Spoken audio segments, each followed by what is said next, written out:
Yeah, classical. This be a classic American lick hit. Yeah.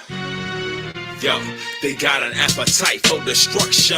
What's the function? Meet me at the crossroads. Dead man's junction. Strange fruit, blow to the breeze. A stench of fresh death. Classic American shit. Check how the skit went. It's 4 shotgun shells and 2 shotties. 3 jugs of moonshine and 2 bodies. 6 white sheep, a noose, and 2 crosses. Some gas and a couple of matches, and you got it. Yeah, they caught them slipping on the streets at night.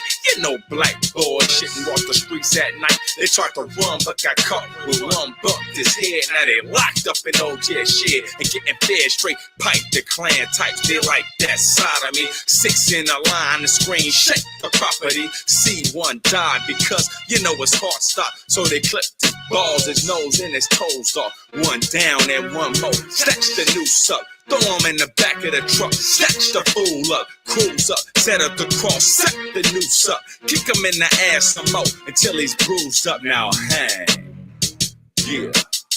Watch the nigga boy swing.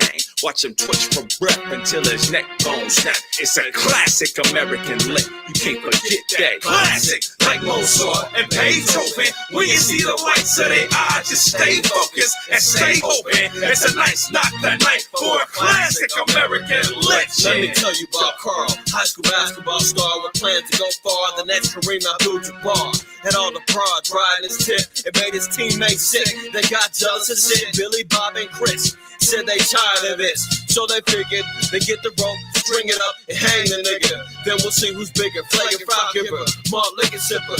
Get the picture, the back to Carl, cause he was hype. Friday, the big game night. Only taking a school full of whites. The team won, he had 40 cause his Jimmy was tight. Chris told Carl, your future is bright. Let's celebrate and have a drink. Took a shower and got clean, bounced to the scene. What he found was change and gasoline in about 15. Eating mice that was hating. Carl lost patience, started breaking, but he was too slow for the 4x4 truck. That's when he got stuck in the face, stomped at a rapid pace. Nothing but pain, beating his brain with his chain. All cause the Jake had game. Next word he heard, don't make you the next James Byrd. And that's a sure bet. Chain around the neck, that was all wet, dripping in sweat. Billy Bob went to get Hutch, the owner of the truck, started mashing on the gas. The car's body ripped up. It's drastic. Police claim no suspects, no causes, and no answers. It's 2000, but it's still classic. The bastards got away clean like fantastic. Those highs gonna melt their ass like plastic. In these last days, it's still classic. Classic, like Mozart and Beethoven. When you see the whites of their eyes, just stay focused and stay open. It's a nice knock that night for a classic American legend. See, time keeps ticking, but y'all keeps forgetting. Now they modernize and digitize the lynching. Stick you in a cell, legitimize the lynching. Instigate your house walls, increase tension. But what about the Yellow? What went down in Jasper? George W. Bastard. He sent 151 to the chair to get fried and plastered. But Christ got a plan, the true Lord and Master. The death of the saints is repaid in hundreds. Christ brings war and retribution for sure, y'all. And not knowing the power that's rolling with us. Big bats and angelic beings as heavy hitters that transform addicts and fiends to steady pillars.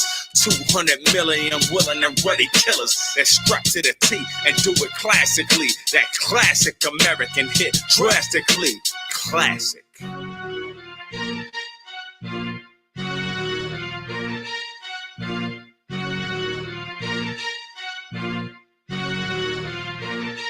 Classic, like Mozart and Beethoven. When you see the whites of their eyes, just stay focused and stay open. It's a nice knock that night for a classic American legend.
Ashar, the water, my brother. The water. AR247. The water. Y'all always get my back when I don't have my audio working correctly. All praises. Good thing that the mic was muted because I want to make sure that I'm coming in clear. But if y'all can hear me now, I see how somebody threw a 7 in there at the water. Is anybody else having an issue? If I'm coming in clear, let me check for myself. How about that? I can always do that. Okay. Am I sounding low or am I sounding okay? Let me know. Hopefully I'm coming in all right. Throw 7 in the chat, please, brother.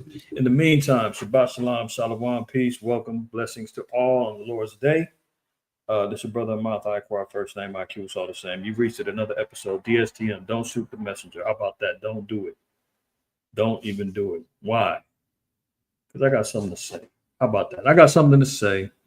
Y'all can see the name of the title, man. Whether bombings between Israel, Iran, and the U.S., was this just theater or is this a preview of something bigger? Most of y'all should kind of know the answer to this. You know, based upon last weekend, man, it was lit, right? Everybody was, oh, World War III, America just dropped a bomb, even myself included. I was like, oh, wow, what? Right after the Sabbath, as a matter of fact. You know, I did the follow-up class on Sunday, another episode on DSTM, right? Of course, this was big news. And of course, all of us who are prophecy watchers, and we're looking for the end times, we're looking for the deliverance of our people. We're looking for the time that's going to, you know, equate for us to see even closer to the hour of our deliverance. So the information that we was getting and everything that we were seeing, it was in real time. So we reacted in real time. But come Monday, I believe it was Monday, or it might even been Tuesday, but I believe it was Monday. One of the text groups I got with some of the brothers, when Agent Orange popped out and said, "Oh, ceasefire deal's on the table. We already got it lined up. It's over with," right? And I was like, "Damn!" But I made a couple of posts. I put one on Facebook, put one on Instagram, which I rarely do, but that was still something because I promoted everything else. So I was like, "Hey, you know what? I got to be fair and balanced. There's a ceasefire on deck." But one thing I did say was a ceasefire is not a peace deal. We've seen ceasefires happen in Ukraine and Russia. We've seen ceasefires happen between Israel and Gaza. We've seen these things before, right? What is it? A timeout. Timeout. Maybe we got off on the wrong foot. Maybe we did too much. Maybe I'm running out of ammo. Maybe I need to regroup. Maybe I need to assess the damages. You dig what I'm saying? Like, you know, they want to open up more doors for negotiations and more talks. So a ceasefire isn't necessarily a quote unquote peace deal, right? So I made sure that I put that in there. And then right after that, boom. Oh, both parties have broken the peace treaty agreement, the ceasefire agreement. Trump was on there dropping the F-bombs, you know, neither one of them know what the F they're doing. Y'all all heard them sound bites, right? You know, people were making content and going viral just off of that alone. But that made me say, let me fall back and just watch, get back to the script of how the Lord was telling me every 7 days, man. Don't jump the gun. Don't constantly jump out there, you know, because there was a lot of headlines. A lot of everybody was like, World War III has started. And I'm like, well, technically it's already kind of started already, you know, by proxy. It's already began, you know. Just the major players in the game haven't initiated major acts of war outside of what the U.S. did with Iran. But even in looking at that, I was kind of like, and I told brothers, I said, man, I'm not as amped up about this as I initially was. Because there's a lot of smoke and mirrors, there's a lot of theater that was jumping off, and there was a lot of things that was making me say, you know, one thing when the bombs jump off, right? You look for the reaction of the economic markets, man. And the markets, everything pretty much ignored it. They was acting like that was nothing just happened. Stock market's going up. Everything's like, you know, happy days are here again. And I'm saying, any other time of war, man, it's not going down like that. Then you start hearing about the reports. They didn't really, you know, the depleted uranium, I mean, not the depleted, but the uranium deposits, they already got moved out. Heads up was given beforehand by Iran. You know, we're getting ready to go hit you. make sure you guys clear out. We're gonna, send back 6 retaliatory missiles, that you should be able to strike them down, and we're gonna aim them at targets that nobody's there. It's as a UZL and myself, we were discussing even during Trump's campaign and highlighting his training coming up under the wings of Vince McMahon and the WWF, or the WWE as it's known as now. And you see what he does. He does a whole lot of trolling. He talks a lot, big stuff on the microphone. Meanwhile, behind closed doors, everything is not as what it seems. So I was looking at all of that stuff, and I was just like, this looks like this was kind of like a theater show. Was Israel really getting hit? Yes. Iran, was they really getting hit? Yes. When the U.S. came in, stepped in, it was kind of like, let me step in, make myself known. Let's set some things on the table. Let's get a reset so that, we can kind of figure some things out moving on down the line. Because what it actually did was it gave time for, which we're going to look at, Russia is making multiple missiles a day. They've increased their missile production. Pakistan also is doing the same thing. They're increasing their nuke production. China's aligning themselves up. You see, Israel is getting back to restocking. Trump lined up the meeting with NATO to get their defense spending up. So, there was a lot of things that was going on behind closed doors that this afforded the opportunity for a pause so that all these other spirits can get to work. Right. So, and one other thing too. Let's look at this. Make sure I'm sharing my screen. I don't want to not do that. If you're doing well in the Shabbat, man, and you're doing all right, you and your households, man, make sure that you wipe your feet, man. If you have not already, please do so. Please do so. Show your brother some love, and it'd be greatly appreciated. How about that? All right. Let's go to Proverbs 11.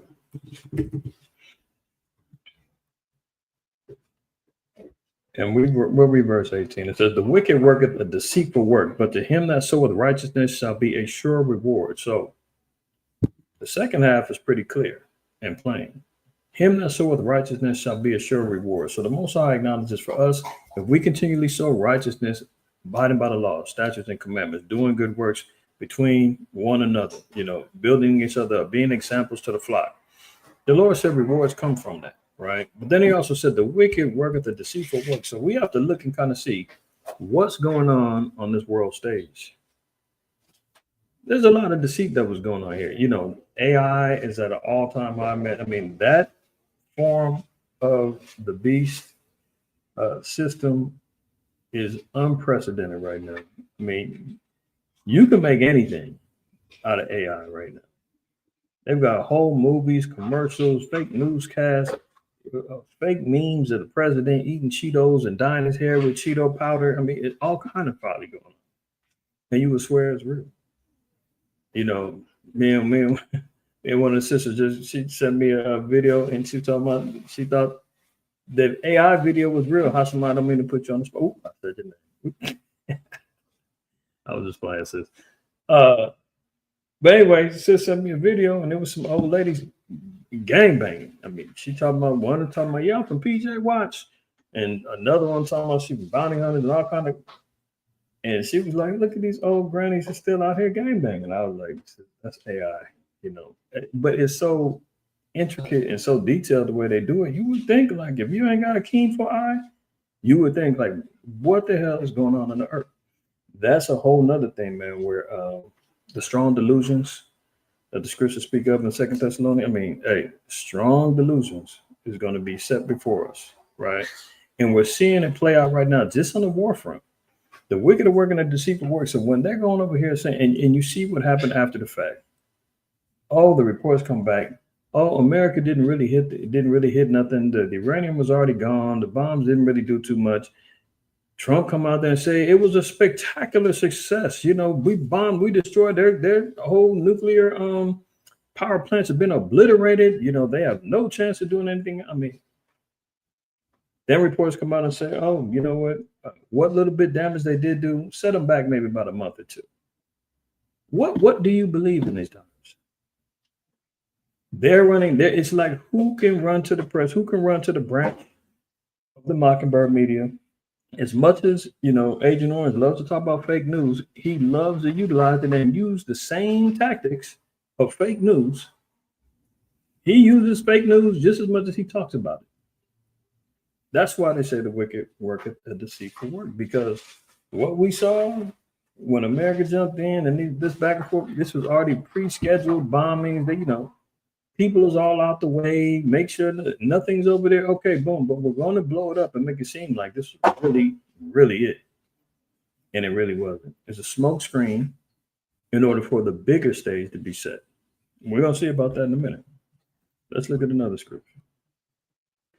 Smoke screen, man, the devil is at work, boy. He is at work. That is a fact. Let's look at this. Proverbs 31:30. Now, yes, this is for the sisters out there, right? But at the same time, look at it from a perspective in the spirit. Who, outside of Israel being known as a delicate woman, according to Jeremiah 6:2, who's the other woman? There's another deceitful, wicked woman out there. Y'all should already be clicking and saying, oh, yeah, I know exactly what you're talking about. The mother of harlots, Revelation 17, right? Now it says, favor is deceitful and beauty is vain. Well, what does America pride itself on? Let's look at that real quick. Now, this is for the sisters. Now, favor also can be looked at as charm. This says, oops, lucky. I thought I was opening up another tab. Let's go back over on this side, verse 31.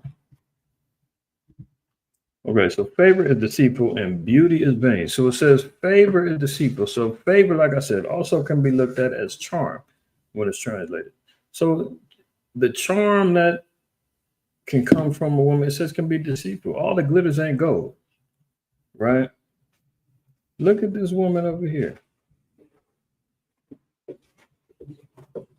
17 and verse 4. And the woman was arrayed in purple and scarlet and decked with the gold and precious stones and pearls, having a golden cup in her hand, full of abominations and filthiness of her fornication, right? So what we're seeing here is the favor that's deceitful and the vain beauty that this harlot is expressing towards all of those that she wishes to entrap. They can be deceitful. So even the charm and the favor that it's looking like Agent Orange has right now, he's riding over there to NATO. He didn't go to the meeting. He's popping up at the hotel, telling everybody, you know, come to me first. They're calling him daddy. Supreme Court judges now were flipping the script, and now they're giving him everything that he wants. He's dropping bombs. He's making press conferences. He's talking crazy. I mean, right now, he's got the keys to the world, which he's always had, but it's even more favorable now. But the Lord said this is all deceitful, and it's all vain, because if you leave it to him, you know, you leave it to America, they can do no wrong. Right now, there's no stopping this choo-choo train, man. But the Lord's going to derail them tracks. It's going to fly out the hinges. That's a fact. But you know what? Part of it, we got ourselves to blame, right? Part of it, we got ourselves to blame. I know we was hyped up, never thinking it was in. I've always taught and told y'all, this is the beginnings. That's what Yahushua said. Not the end, but the beginnings. When you hear about wars, rumors of wars, and all of that doesn't indicate it's a wrap. Get ready. You know, look to get beamed up. Matthew 24:8 says, all these are the beginning of sorrow. What's included in that? Verse 6, and ye shall hear of wars and rumors of wars. See that ye be not troubled. For all these things must come to pass, but the end is not yet. Let's keep that in perspective, y'all. Keep that in perspective. You know, the things that we're seeing, we're witnessing, this is just scraping the surface. This is when we're just getting into the times that the apostles called the end of the world. Excuse me, the disciples called the end of the world, and the signs of Yahweh's second coming. So we're looking at the beginnings of these things. You know, the door is just now, we're putting the key in the door, twisting the lock, but it's a, you know, it's a dead bolt and all kind of things going on. We got just a few more locks that got to get opened up before we can, you know, sing hallelujah, praise his name, and, you know, look towards being redeemed and taken from, you know, this land and throughout the four corners of the earth, right? Brother said, obliterate also means cause to be forgotten or blot out remembrance. What that means. There you go. Oscar Rabiala. Very good point. I'm going to post that up there so everybody can see that, because that's a good point.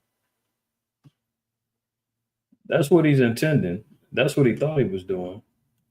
But that gave him, like you said, the controlling of the narrative. Because now it's believed Iran has nothing, you know, and they're going to be in for a rude awakening when the revealing of the truth that America didn't do nothing with that whole bombing. Okay, so all these are the beginning of sorrow. Let's jump over to Psalms 107. Oh, give thanks unto Yahweh, for he is good, for his mercy endureth forever. Let the redeemed of Yahweh say so, whom he hath redeemed from the hand of the enemy, and gathered them out of the lands from the east and from the west and from the north and from the south. They wandered in the wilderness in a solitary way. They found no city to dwell in. So this is how we've been living as vagabonds, pilgrims in the earth, like Hebrews 11 tells us. Micah 2:10 tells us that to depart. This is not our rest. This isn't our land. You know, Isaiah 14 says, the Most High, through Yahweh, is going to deliver us and return us back to our lands with servants and handmaids, right? So right now, we don't have a city to dwell in. We're biding our time here as pilgrims in the earth. Let's get that in Hebrews real quick in the spirit.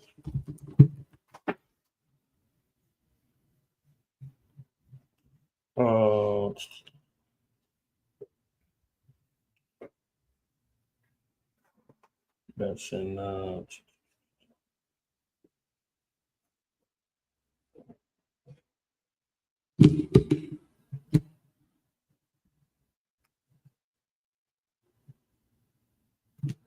missed it. There we go. Verse 13. It says, these all died in faith, not having received the promises, but having seen them afar off and were persuaded of them and embraced them and confessed that they were strangers and pilgrims on the earth. So these are all the great men and women of faith that followed after the Most High through faith and received and plan to receive their rewards to the heavenly kingdom, right?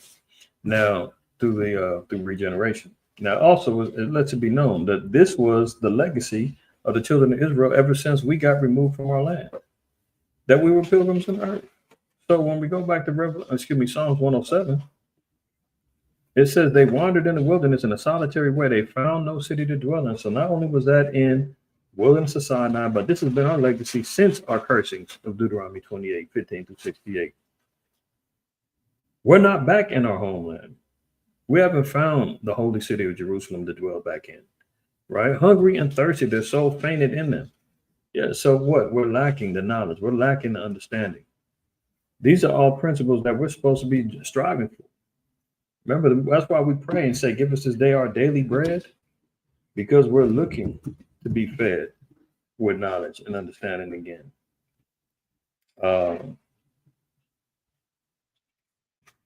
Let's look at Sirach 15:3. It says, with the bread of understanding shall she feed him and give him the water of wisdom to drink. Right? This is how we're supposed to be getting fed. Right now, our people are destroyed for lack of knowledge. We're out there hungry and starving, destroying ourselves, living in ignorance and being satisfied with it.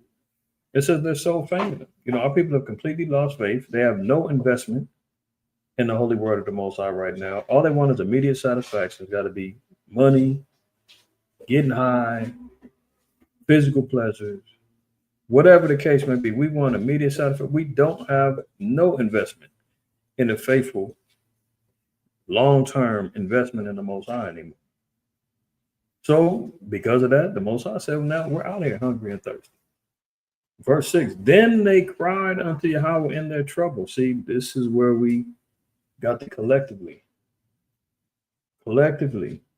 do this in order for our deliverance. And this also lets it be known too.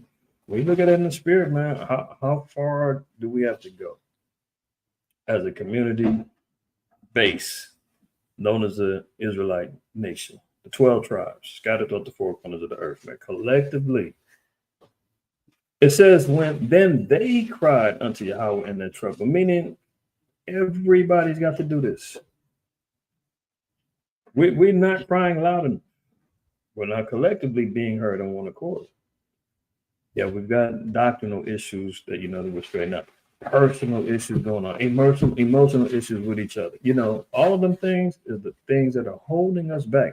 But if you look at the legacy of our people all the time, I'm not gonna say all the time, but many a time, especially during the time of the Roman siege, during Babylon, I mean, there was plenty of times that our people were divided, jacked up. And we see that that's a tactic that our enemy uses all the time, man. Divide and conquer. Does he not? That's always the case. So as long as that remains, the Lord's got to hear us on one accord and say, okay, yeah, I hear it. I hear the cry. I hear them all together now. I hear the plea. Some of our people don't even want to get up. Some people don't want this gravy train known as America to ever cease. Some people don't ever, they don't want to see the kingdom of heaven. They don't want to end to the wickedness and the evils that's going on. They love being oppressed. As much as they saying, hey, how about some right, when it's all said and done, they're like, I'm enjoying myself here. I don't want nothing to end. I don't want nothing I'm ready to immerse myself even more. I want to prop up Babylon. I'm investing in Babylon. I'm doing everything I can to keep this thing going. That's the problem too. Is that some of us ain't really trying to catch the end. And I get it. Even Amos says, woe to you that desire the day of the Lord, for what end is it can be for you? I understand. But at the end all be all, for the betterment and the relief and the promises, hey man, we all might have to take that gamble and say, you know what? If I don't make it, man, maybe my sons will make it, my wife will make it, maybe my family will make it, maybe my brothers and sisters in my congregation will make it. If I don't make it, I'll make it. But I want to see some justice. I want to see some things ended. I want some relief. I want to see the revenge and the justice that's due to our people. I want to see that kingdom of heaven that's promised to us. I want to see the wicked dethroned and get up out of here, man. And that's what we got to do. Because then what?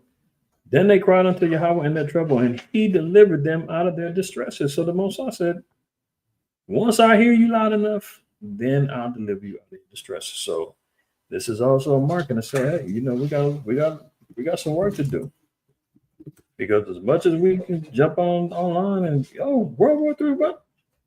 Most High, yeah, I'm giving you a little teaser. Wicked is out here playing games and deceitful works, but you ain't ready yet. Get back to work.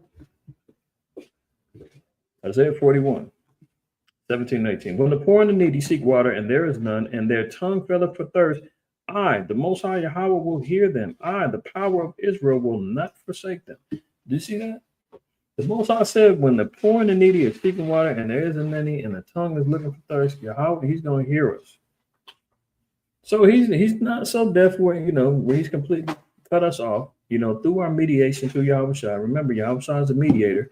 All things go through him. He's the door. You communicate that way. The Lord said, I hear you in them circumstances. He'll never leave us out there to be destitute, rotten, and dried up and all of that. He said, when we need it, we're ready and we're crying. He won't forsake us. That's a fact. He said he's not a man that he should lie.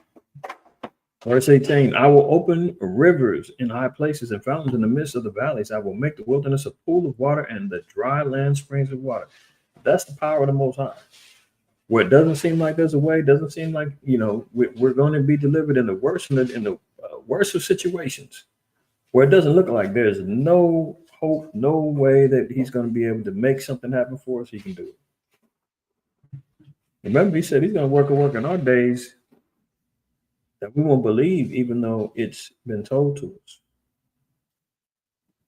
He said we won't believe. That lets you know that faithfully we sit back and say, I believe. But the Most High said, even though you understand prophecy, even though you understand what's going on, you still won't believe how this whole thing is going to play out in the end.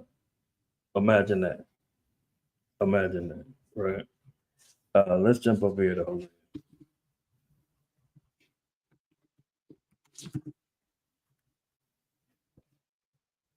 5:15. It says, I will go and return to my place till they acknowledge their offense and seek my face. That's what the Most High is waiting for.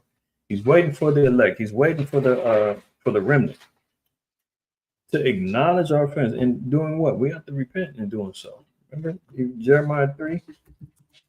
He said, acknowledge your iniquities. And let's look at verse 13. Actually, we'll read 12 down to 14. Jeremiah 3:12 says, go and proclaim these words toward the north and say, return, thou backsliding Israel, saith Yahweh, and I will not cause mine anger to fall upon you. For I am merciful, saith Yahweh, and I will not keep anger forever.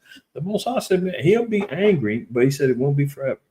There is a rest. The Most High said in Isaiah 40 that now is the time to speak comfortably to our people. He said, because we've received double for our iniquities. Now he said, now the warfare is accomplished. So now is the time that the Most High is open for mercy. He's open for redemption. The grace is there.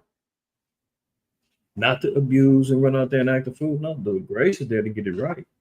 Opportune times to learn about repentance. Come back, learn about the law, statutes, and commandments. Learn about understanding how we're supposed to serve our Lord and power. Morally, civilly, dietarily, ceremonially, civilly. These are all aspects of faith in the law that we have to do. Faith in Christ and keeping of the law. Now he said he's not going to cause an anger to fall upon us, but in these places toward the north, here we are primarily in North America, South America, Central America, Canada, Caribbean islands, no doubt scattered throughout the four corners of the earth. However, vast majority of us, through the cursings, have been transplanted over here, right? It says, only acknowledge thine iniquity that thou hast transgressed against Yahweh thy power and hast scattered thy ways to the strangers under every green tree, and ye have not obeyed my voice, saith Yahweh. Very simple. So all you got to do is admit you was wrong. Admit you was wrong. Admit you didn't understand. Admit you was following the ignorance. Admit you was rebellious. Admit that you loved wickedness and you learned after the ways of the nations, and you're learning how to disassociate yourself and cut off those branches from that green tree from the strangers. And you want to become a new creature rooted in Yahweh Shai. That's what we're supposed to acknowledge. The Lord said, all you got to do is acknowledge your iniquities that thou hast transgressed against Yahweh thy power. The Christians are never going to be able to do this because they say the laws are done away with. How can you confess about a transgression if you believe that there's no penalty, that there's no laws for you to transgress against? They're all screwed up and finished. They can talk about, I repented, I got baptized. I was talking to my sister a week ago, and she talking about, she got baptized 3 times. I'm like, you never was baptized. That's why. You had a ceremonial dunking that meant nothing, and you never learned about the laws and the commandments. to the point now that you're completely turned off from the Bible and the church. I'm trying to knock upside the head and get some things clicking in our mind, but at the same time, you got to see that they can't understand how this is the Lord's requirement. He said, all you got to do is acknowledge your iniquity. Now, 1 John 3:4 says, sin is a transgression of the law. That's in the New Testament. Christians love talking about sin, sin, sin. He loves the sinner, hates the sin, and all that other stuff, right? But if you don't even acknowledge the transgression, if you're saying that the law is done away with, how can you transgress? Oh, you plead the blood of Jesus. You're under grace and mercy. And Christ said you just keep these two great commandments, and no man can keep all the commandments. We can't be perfect. All this other stuff. Love excuses. Love not even trying. That's where the faith comes into play. Is you trying to faithfully, through your belief in Christ, keep the commandments. The Lord said, step one, acknowledge our iniquities. And what do we have to do? Acknowledge that we transgress, meaning we broke the laws and we sinned. Verse 14, turn, then we have to repent. Then we have to turn away from those ways and return back to the Most High. Oh, backsliding children, saith Yahweh, for I am married unto you. That's our relationship. That's the unwavering, undying love that the Most High has for his people. He's married unto us, and I will take you, one of a city, two of a family, and I will bring you to Zion. Look at the odds of those who are going to do it. Those who are going to commit. That's why Christ even said, wide is the gate that lead to destruction, narrow is the way that lead to life, and few there be that find it. He said, I'll take one out of a city, two of a family, and I'll bring you to Zion. So it could be that close in it where you got family members. Some of y'all got family members, that's in the truth, and y'all can fellowship together, or some of you don't. I've been in camps where two brothers are in the truth, but in different camps and warring with each other because the camps had issues. Well, our camp didn't really have no issues. The other camp, they did. But nonetheless, that's what it is. But that's how the Most High says, one of a city, two of a family. And that's how the Lord wants us to return back to him. But until then, look, back to Hosea 5:15, it says, I will go and return to my place. So the Most High's work is done. He said, I'm going to turn my back on him. Even in, I believe it's in Deuteronomy 32, I believe, where he says that, cause us to be jealous with the foolish nation. 32. And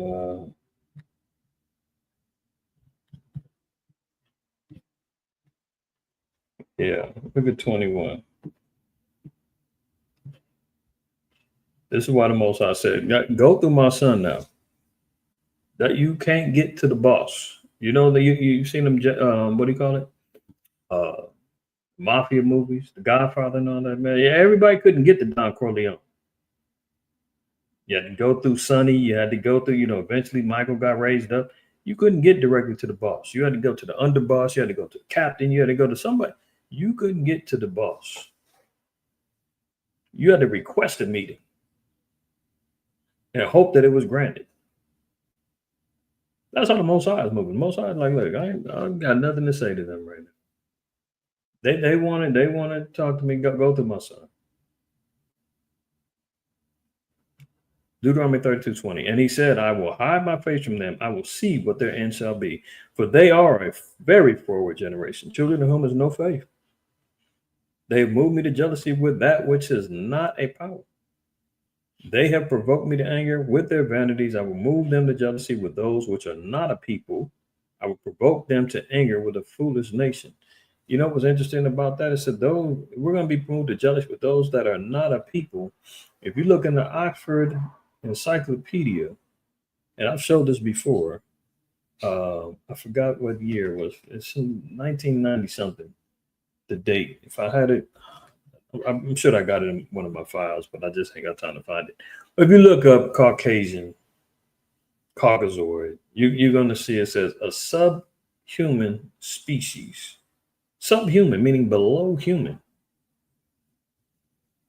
Think I'm lying? I'll send you the information. That's in their own encyclopedia dictionary, Oxford. I'm sure I got it. I wish I'm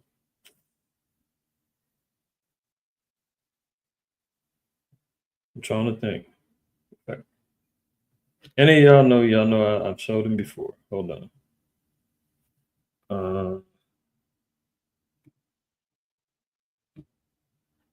I can see I got my stuff organized, right? Somewhat. Let me see. Well, I got it on here. I don't think I got it. It's all right. But if any event, I've shown it a bunch of times in times past. But when it says those are not the people, man, the so-called white man, by his own admission, is a subspecies of human, right? A cave dweller by antiquity. And now our people are envious and love and got Stockholm syndrome and the whole nine with it. Jealousy. But then which are not a people and provoking us to them in anger with a foolish nation. I mean, what other nation is tying rubber bands around their ankles and jumping off the highest building just for thrills and just for fun? Who's the ones that digging down in ant holes and studying the insects and doing it? I mean, this is all foolishness. Sliding on water, jet skiing. I mean, a lot of the things we know that he does is foolishness, right? Eating raw meat. You're like, only a fool would do something like that. You see these Karens out here losing their mind, acting a fool. And this is where the Lord said, you know what? Because our nation is forward, unmindful, vain, so forth and so on, the Lord said, hey, I got to turn my back on them, man. I'm turning my face on them. I'll see what the end's going to be. But until then, we got to do this. Back to Hosea 5:15. Let's get back to this. It says, I will go and return to my place till they acknowledge their offense. So we have to acknowledge our iniquities. We got to repent and seek my face. In their affliction, they will seek me early. So, as usual, anytime we get afflicted, anytime something's going left, that's when we run into the Most High. Well, we got to do that without provocation. You got to do that on the daily. Starting with your prayers, your supplications, your actions and deeds, move forward after that. But it says in their affliction, they will seek me early. So the Lord said, man, once the affliction hits, then our people's going to really want to start getting it in gear. Don't wait for Jacob's troubles to really be at his height. Don't wait, because you never know. You might still get left behind. Most of be like, man, you procrastinated, you waited. Second is, Sirach 5 says that don't put off from day to day and turn it to the Lord. Let's read one more in 2nd Ezra 23. And if you haven't read this, go and do your readings on 2nd Ezra, man. Ezra was looking for more understanding. He was going to Angel Uriel to receive understanding. Anytime he had questions, Uriel was like, man, you know what? You ain't ready. You're not ready. Your mind's going too far in the world. You need to fast. He'll fast 7 days, come back, he'll get answers, get more information, get more prophecy, get more revelation. Then he'd go back, ask for more. Uriel send him back, go fast again. But here's one of the things that was given unto him for him to understand. 2nd Ezra 4:22, it says, then answered I and said, I beseech thee, O Lord, let me have understanding. For it was not my mind to be curious of the high things, but of such as pass by us daily. So Ezra was like, look, it wasn't really on my mind to be trying to get the deepest of breakdowns and the deepest of prophecies and the dark sayings and everything else. He was like, I just want to understand what's going on the daily. I just want to understand the plain things. That's what we need to be seeking for, right? Because even Yahushua said, how do we seek to understand the things of the spirit and we can't even master the earthly things? Paraphrasing. Israel, man, we've got an obsession with knowledge and understanding, and it's all great. We need those principles, right? But the Lord said he chose the simple things that confound the wise. The milk is what we need to make sure that we're digesting, getting that first, then the meat. You know, now that we got the internet and the information highway and, the crystal ball you can wipe on and ask you whatever you want, especially now you got Gemini, you got AI, you got Siri, you got Alexa, you got all these damn AI drones and bots scouring the internet to tell you everything and anything you want. You can make up anything. I mean, we truly are in the matrix right now. You don't know what's real and what isn't. This is really a matrix. And I've been saying that since the movie came out. Hence the song that I did called Red Pill back in 2006, 2007, I believe, around 2006, 07, that I've been talking about the matrix. Not just me, I'm not acting like I'm just some old prophetic guru, but I know I was pushing that concept for a long time, and brothers and sisters understood it. But now you see it even more manifest right now. That's why Ezra said, man, I want the base thing, man. Listen, I wasn't asking about these high things, but of such as pass by us daily. So what's that mean? Oh, the current events. I want to know what's going on right now. Let me figure this thing out, because that's going to help me understand what's going to happen in the future. Right? So it says, pass by us daily, namely, wherefore Israel is given up as a reproach to the heathen, and for what cause the people whom thou hast loved is given over unto ungodly nations. So he said, I'm trying to understand my people. I'm trying to see our plight. I'm trying to figure out and understand, how can we get about these conditions? It says, and why the law of our forefathers is brought to naught, and the written covenants come to none effect. So this is the things that we, should have been drawing from and seeing that even the great prophet Ezra, these are the things that was on his mind. He said, man, I'm trying to understand why the law of our forefathers is being told is done away with, and nobody's following it right now, and the covenants ain't coming to effect.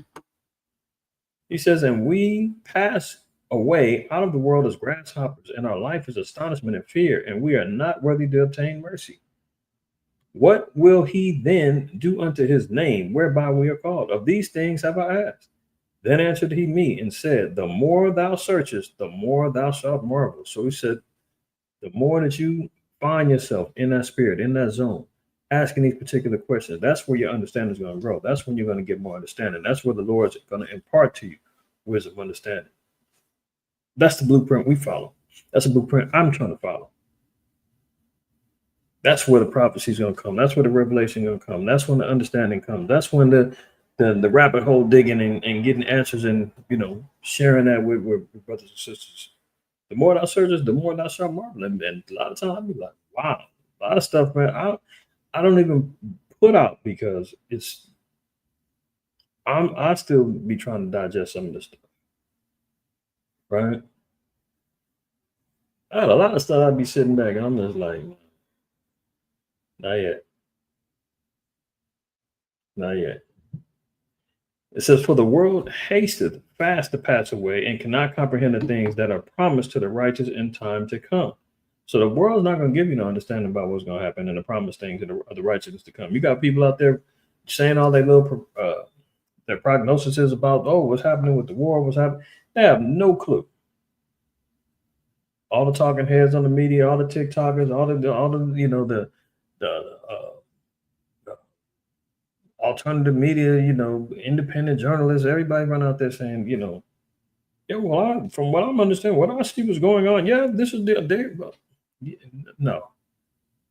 If you ain't coming from this word, you don't comprehend the things that are promised and how this is all surrounding the righteous in the time to come, because nobody is making it full circle to say, well, this is all about the Blacks, Hispanics, and Native Americans scattered throughout the four corners of the earth who disobeyed their God.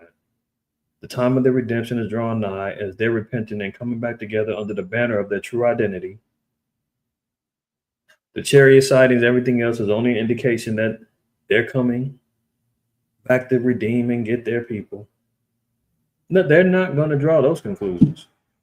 They're staying in the geopolitical, worldly realms of whatever they think is going on. But the Lord said they don't comprehend the promises that excuse me, and cannot comprehend the things that are promised to the righteous in time to come. For this world is full of unrighteousness and infirmities. But as concerning the things whereof thou askest me, I will tell thee, for the evil is sown, but the destruction thereof is not yet come. So we know the spirit and the seed of evil is sown in the world. There's no denying it. Everybody can see what's going on in front of our faces, man, from the height and the rise of the LGBTQ plus HIV community, the promotion of all manners of wickedness and evil, the unsanitary, the dietary laws that's not being kept. We can see that the holy days of the Most High is not being honored. Our people is getting ready to go buy hot dogs and hamburgers and running to the nearest, running down to TJ to go buy fireworks and buying them from every little bootleg booth on the corners right now. I remember back in the days, man, we had church. We was running down on churches selling fireworks. And asking them, like, where is that at in the Bible? Who told you that you can do that? Why are you promoting this to our people? And they just sit there looking like goofballs. It's like, what is wrong with you? The Lord said, evil is sown, but the destruction thereof is not yet come. So, long story short, everything is on track, y'all. Don't get discouraged. Don't worry about it. Everything is happening for the greater and the bigger picture. Right? Evil is already sown, but the destruction isn't yet come. Verse 29, if therefore that which is sown be not turned upside down, we have to make a shift. Remember, the scriptures say that the apostles were called the men that turned the world upside down. That's the legacy that we have to come from. Let me get that in Corinthians.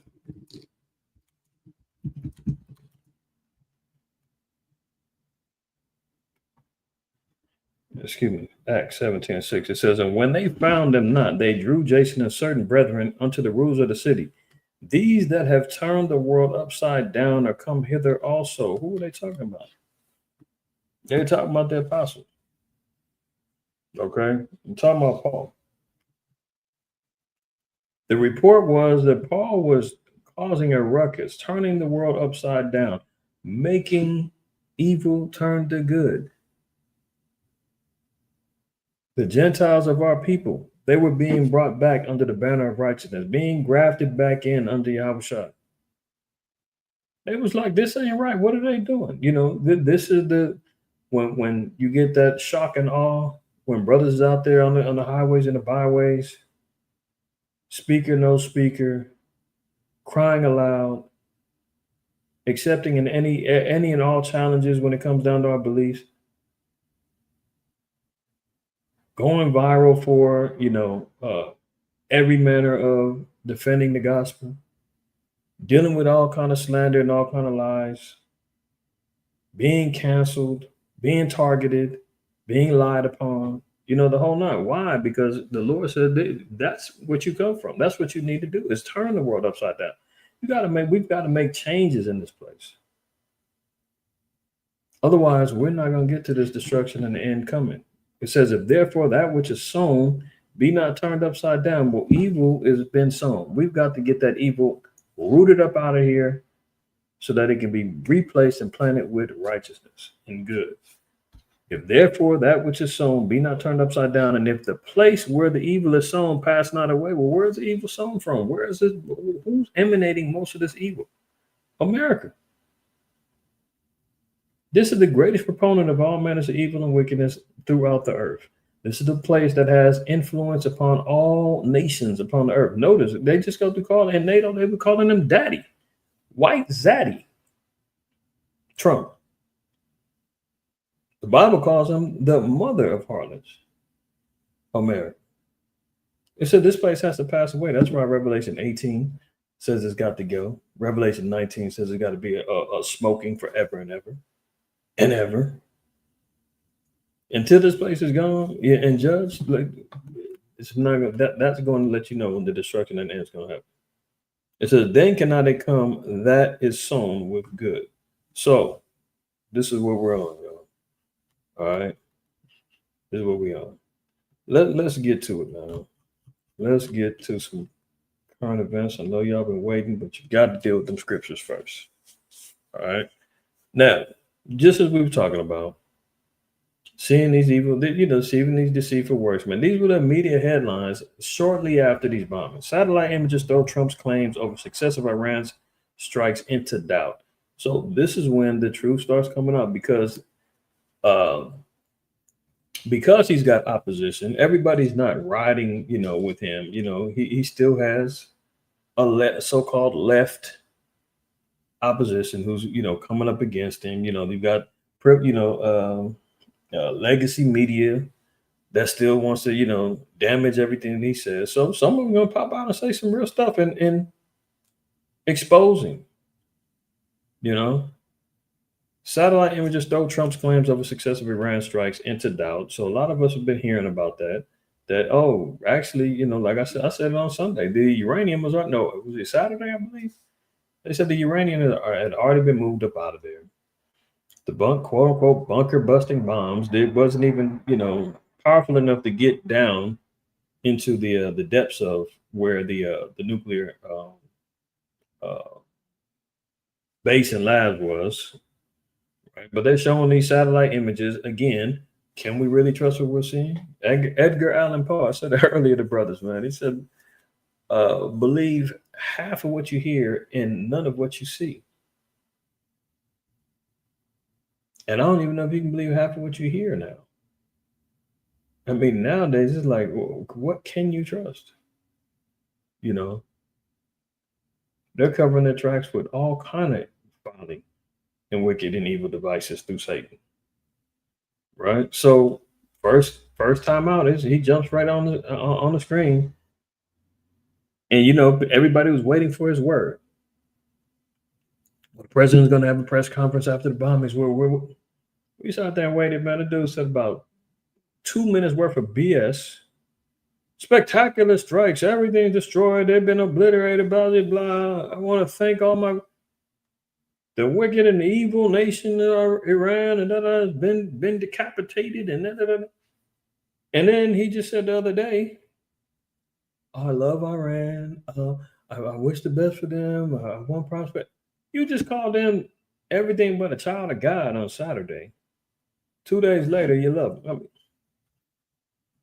it's WWF. Let's move on. Officials concede they don't know the fate of Iran's uranium stockpile, so they don't know what happened. They don't. The one thing they do know is that uranium wasn't there. Look, we're going to work in the coming weeks to ensure that we do something with that fuel, and that's one of the things that we're going to have conversations with Iranians about. Vice President J.D. Vance told ABC this week on Sunday, referring to a batch of uranium sufficient to make 9 or 10 atomic weapons. And if you notice, from Pete Hegseth, J.D. Vance, and Donald Trump, all of them been turned up on their interviews. You ain't heard Pete Hegseth say nothing. Where was all that energy that you had when them messages on Signal got out? Where was all this? We killed him. He was turned up. I don't know if y'all seen that. He had an interview. He went ballistic on a reporter saying something. JD Vance, he going on this month talking great. They're all in character mode right now. You'll never hear them. They all super turned up talking about this bomb. Meanwhile, everybody's like, you didn't really do nothing. You didn't. Yes, we did. We obliterated. Hold on. This guy, Hegseth.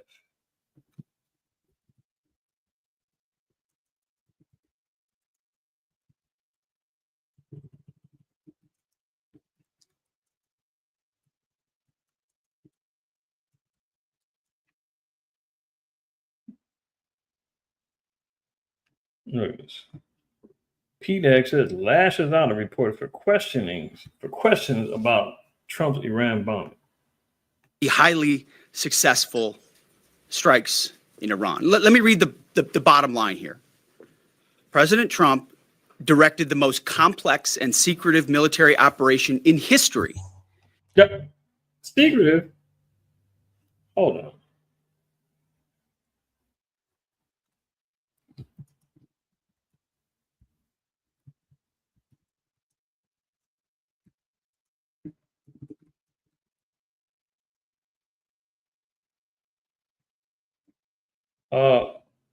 Iran says nuclear sites evacuated before U.S. strikes.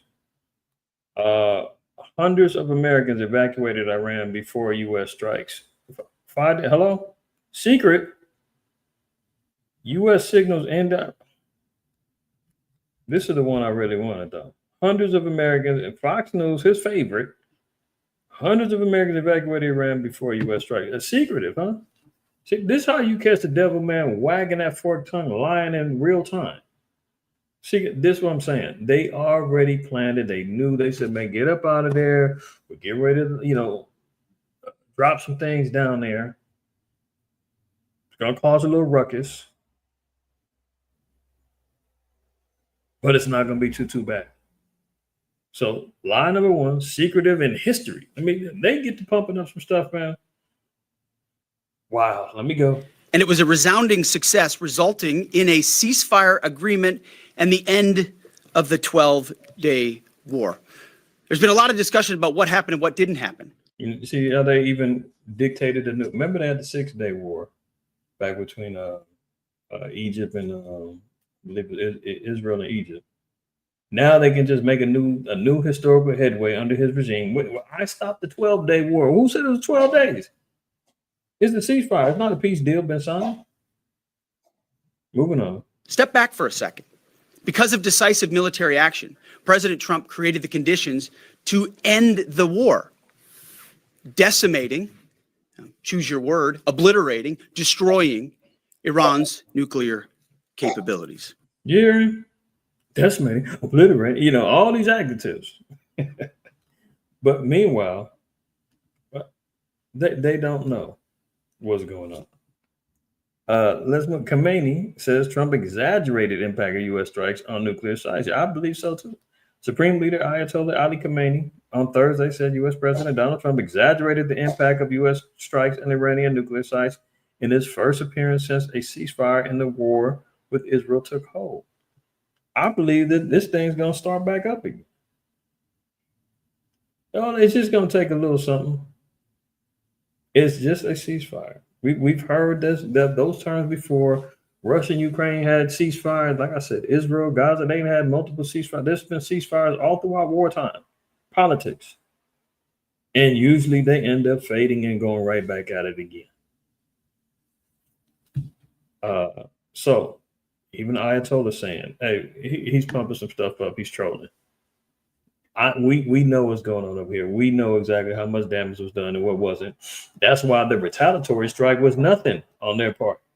They launched six missiles. I think they said 4 got shot down, 2 got through.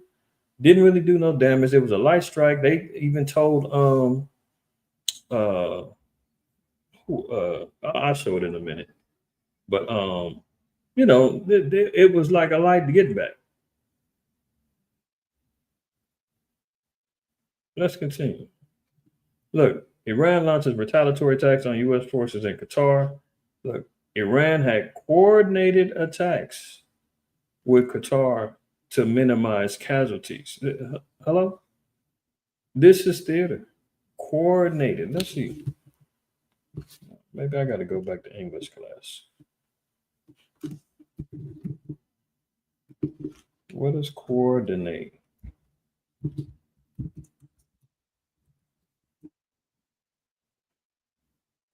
Coordinate. I remember there was a joke. The brother that passed away, John Witherspoon, from the father from Friday.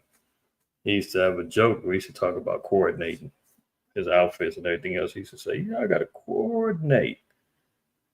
My old school folks, I remember Def Comedy Jam and all that. You know what I'm talking about. Look at this.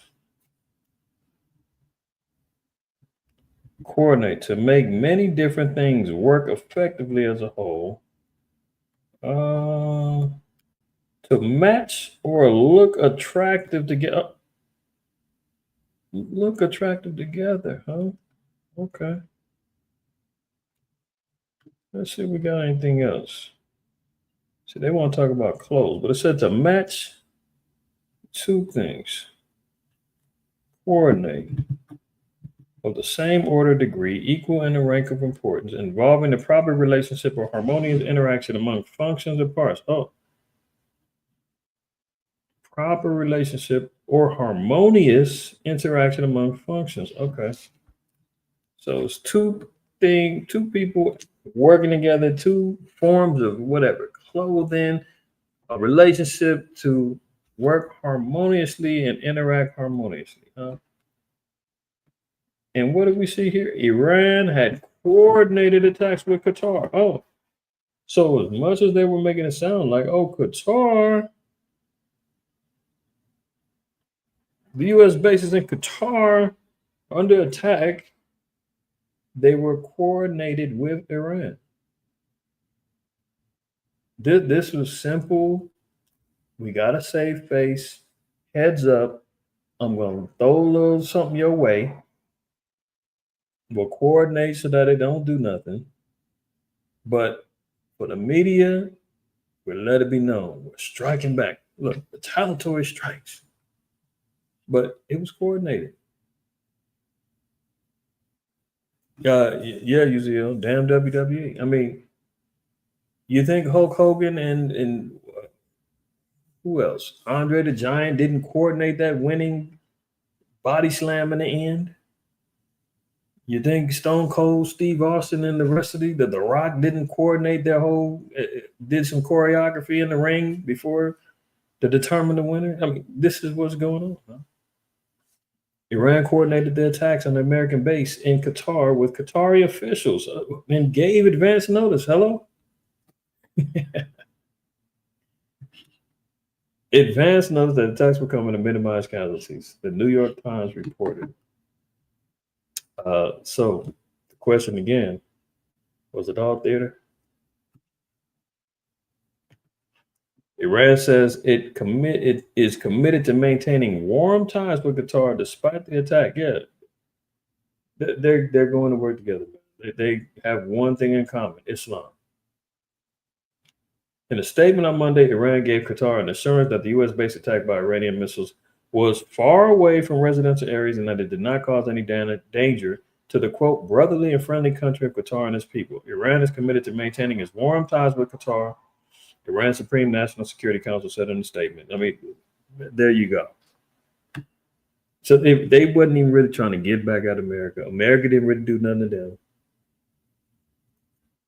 This provided the opportunity for America to jump in, get this ceasefire in order so that Trump can get over there to NATO, line up some more things. And as they went over there, meet up with NATO, Russia said, uh-oh, they're making me target and enemy number one, get the missiles manufacturing going, rapido. Watch.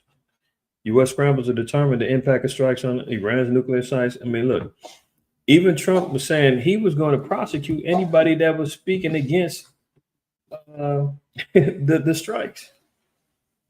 Oh, where is it at?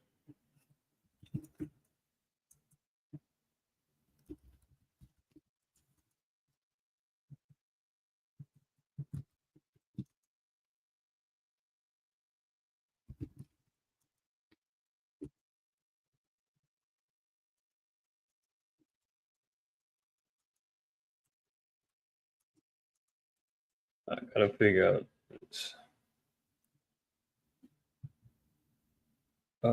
There was a particular. Where's the Trump?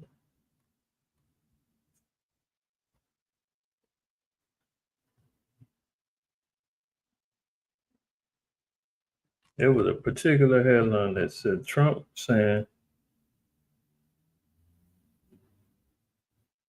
"Yeah, look at it."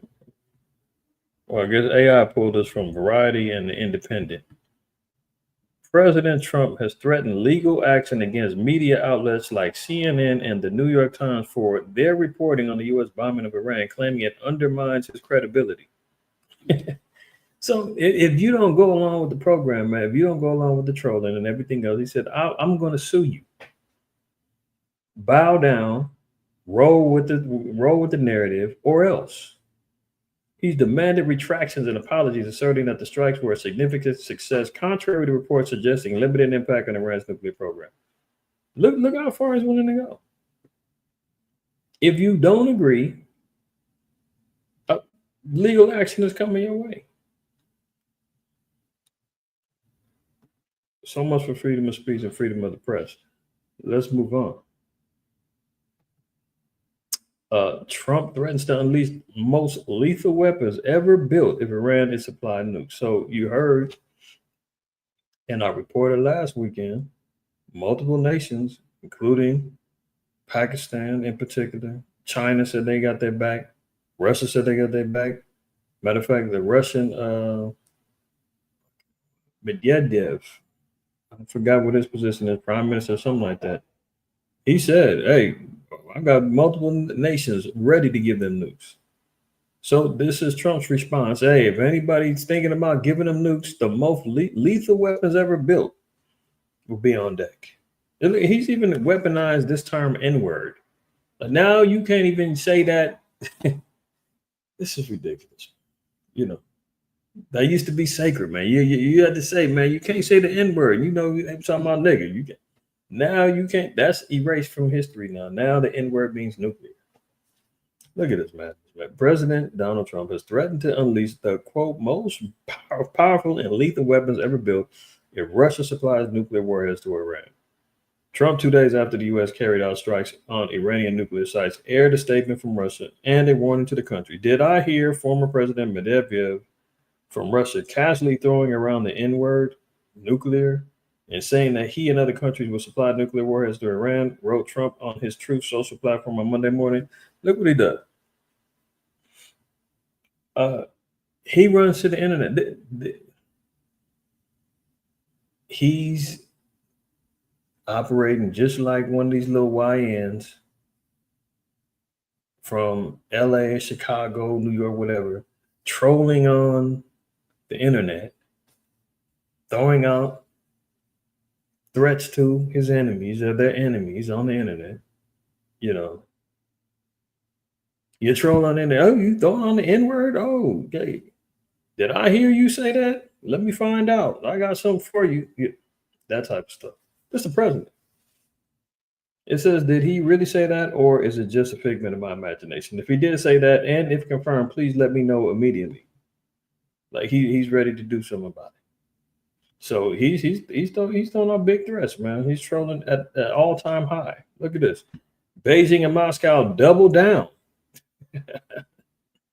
So much for that. Double down. Beijing, Moscow, China, and Russia are doubling down on propping up Tehran, threatening to give it nukes.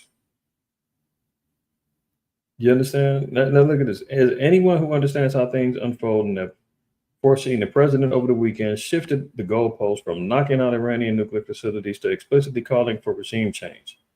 It's not politically correct to use the term regime change, but if the current Iranian regime is unable to make Iran great again, why wouldn't there be a regime change? My God. I mean, good Lord. That's one thing he said he wasn't going to do. He said, I'm not for regime change. I just want the war to end, and I want them just not to have this uranium. Now he's switching his tune up, saying, I'm for regime change. And you know how that works. They throw in the little sock puppet, man. Does America's bidding, just like you see what's going on in Syria right now. After they topple Syria, they throw in the little ISIS leader. He's raining hell all over that place right now. All upside down. Look what happened to Libya. Libya's all jacked up now too. Look at Iraq. Over with. So he's following the blueprint, but he lied. Got caught. Beijing and Moscow, they doubled down. Said, oh yeah? Well, we letting you know immediately. Yeah, we're going to do it. Now, is he done trolling, or is he going to do something about it? We're going to see. Fears over Iran's missing 400 kilograms of uranium. Satellite images show line of trucks at Fordo before the strikes, with analysts suggesting materials were frantically moved. Right? So there was footage. They seen the trucks taking the uranium up out of there. They don't know where it's at.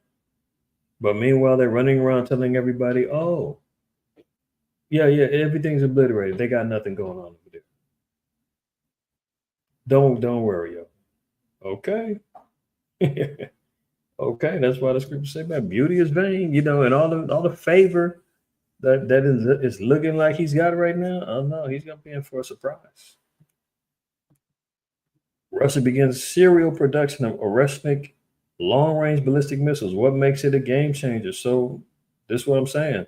While the ceasefire's in the mix, while they got a vice grip on Ukraine right now, they're building up more weapons. They're building up more missiles. This is not peacetime. They're getting ready, and they said that America's doing the same thing too. Let me get that. Let me make sure.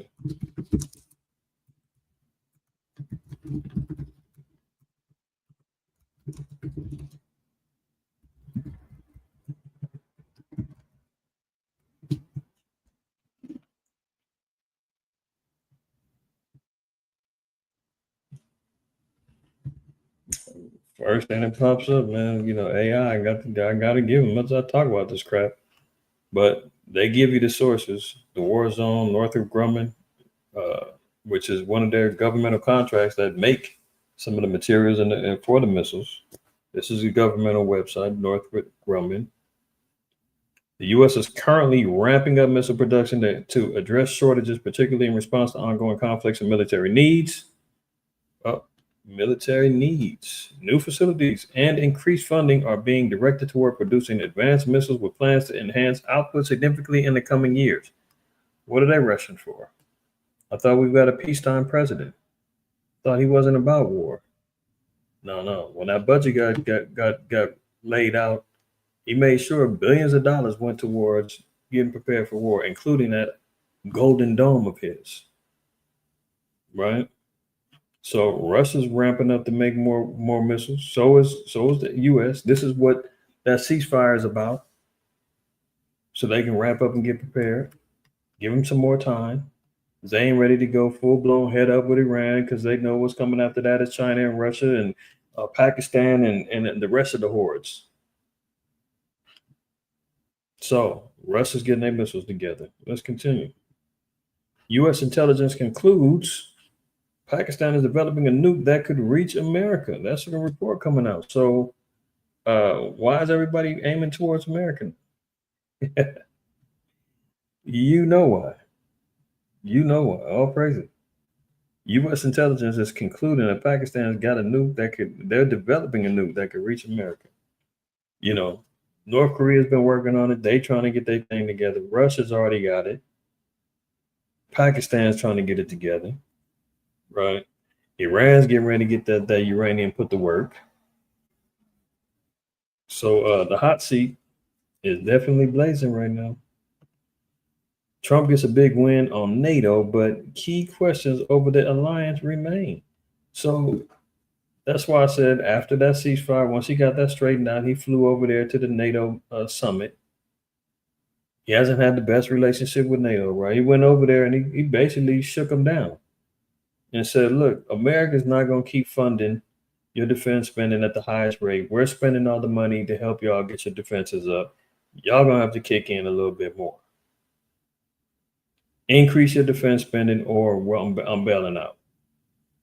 Went over there, shook them down, and they bowed down somewhat, because this is like over a 10-year span. And, they got time to cook the books, man, to fake it. They'll figure, man, you're going to be gone in a few years anyway. So, we'll agree now, smile on your face, laugh behind your back afterwards.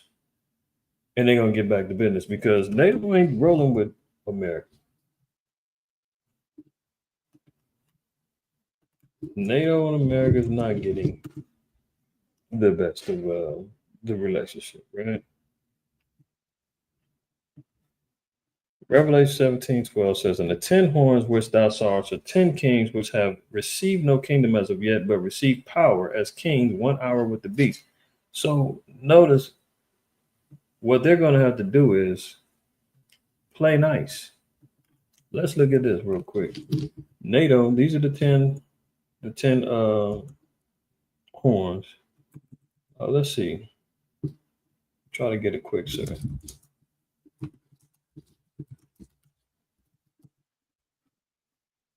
What the original 10?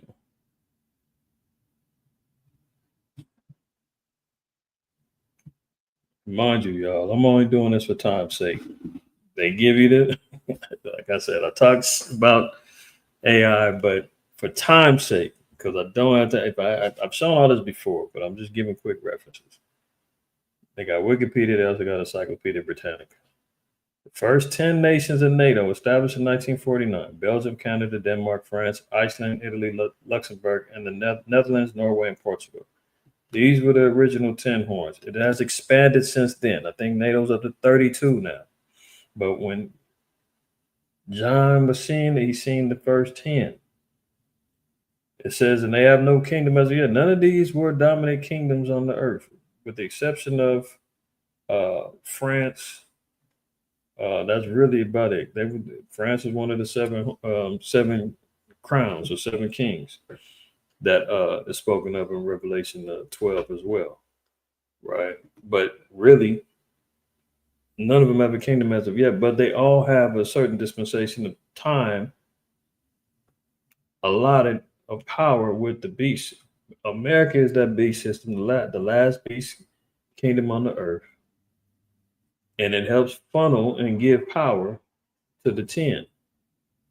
That's why it's saying, and the 10 horns which thou sawest are 10 kings, which have received no kingdom as yet, but receive power as king 1 hour with the beast. So this is why you see all of them bowing down. It says the United Kingdom and the United States were also founding members, making a total of 12 original members. The real original, because it came out of the EU, was stemming from this.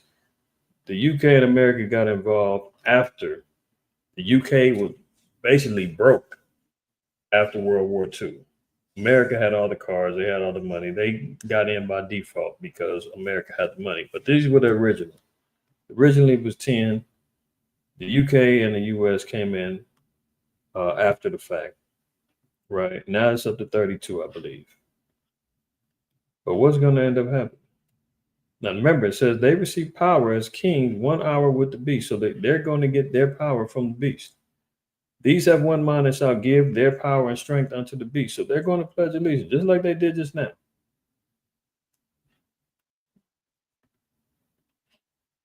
NATO leaders convening Wednesday in the Netherlands delivered President Donald Trump a major win by boosting their defense spending targets. But comments he made while flying to the conference were raising fresh concerns about his commitment to the alliance's core principle of collective defense. The split dynamic where leaders tailored their gathering to appeal to Trump, even as he questioned the core provision of membership made for a charged atmosphere as the conference was getting underway at the Hague. Trump vowed to stand alongside fellow NATO nations a day after hedging in his support for the alliance's Article 5 pact, which says an attack against one member is an attack against all. We're with them all the way, Trump said. If you take a look at the numbers, we're with them. He called a pledge to be agreed to Wednesday by NATO countries to increase their defense spending. Very big news. NATO is going to become very strong with us. You follow? They receive power as kings 1 hour with the beast. So Trump is saying they will not have any power unless it's through us. These have one mind and shall give their power and strength unto the beast. So in turn, they're going to give their power over to the beast. Verse 16 is the key, though. And the 10 horns which thou sawest upon the beast, these shall hate the whore and shall make her desolate and naked and shall eat her flesh and burn her with fire. They will eventually turn on him because initially he was talking crazy. He don't really have no good relationship with them. NATO's out, they're all playing theater too. They talking about thank you, Daddy, Mr. Trump, and without him, we managed to increase our spending, and we're all going to be on board. And thank you, Trump, you're the leader that we all need. I was going to say something explicit, but they was getting their mouth, putting their mouth to work. How about that? That's what they're out here doing, right? But we see what's going to happen. They're out here saying, hey, they're going to get their power through the beast. He just got them acknowledging they all bow down to him, supposedly.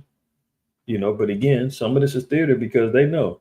I think it's like I said, it's like a 10-year pact. Over the 10 years, they're supposed to, increase their spending slowly but surely and, ease off of America's dependency on the money. And, in their minds, you're going to be gone in 3 years.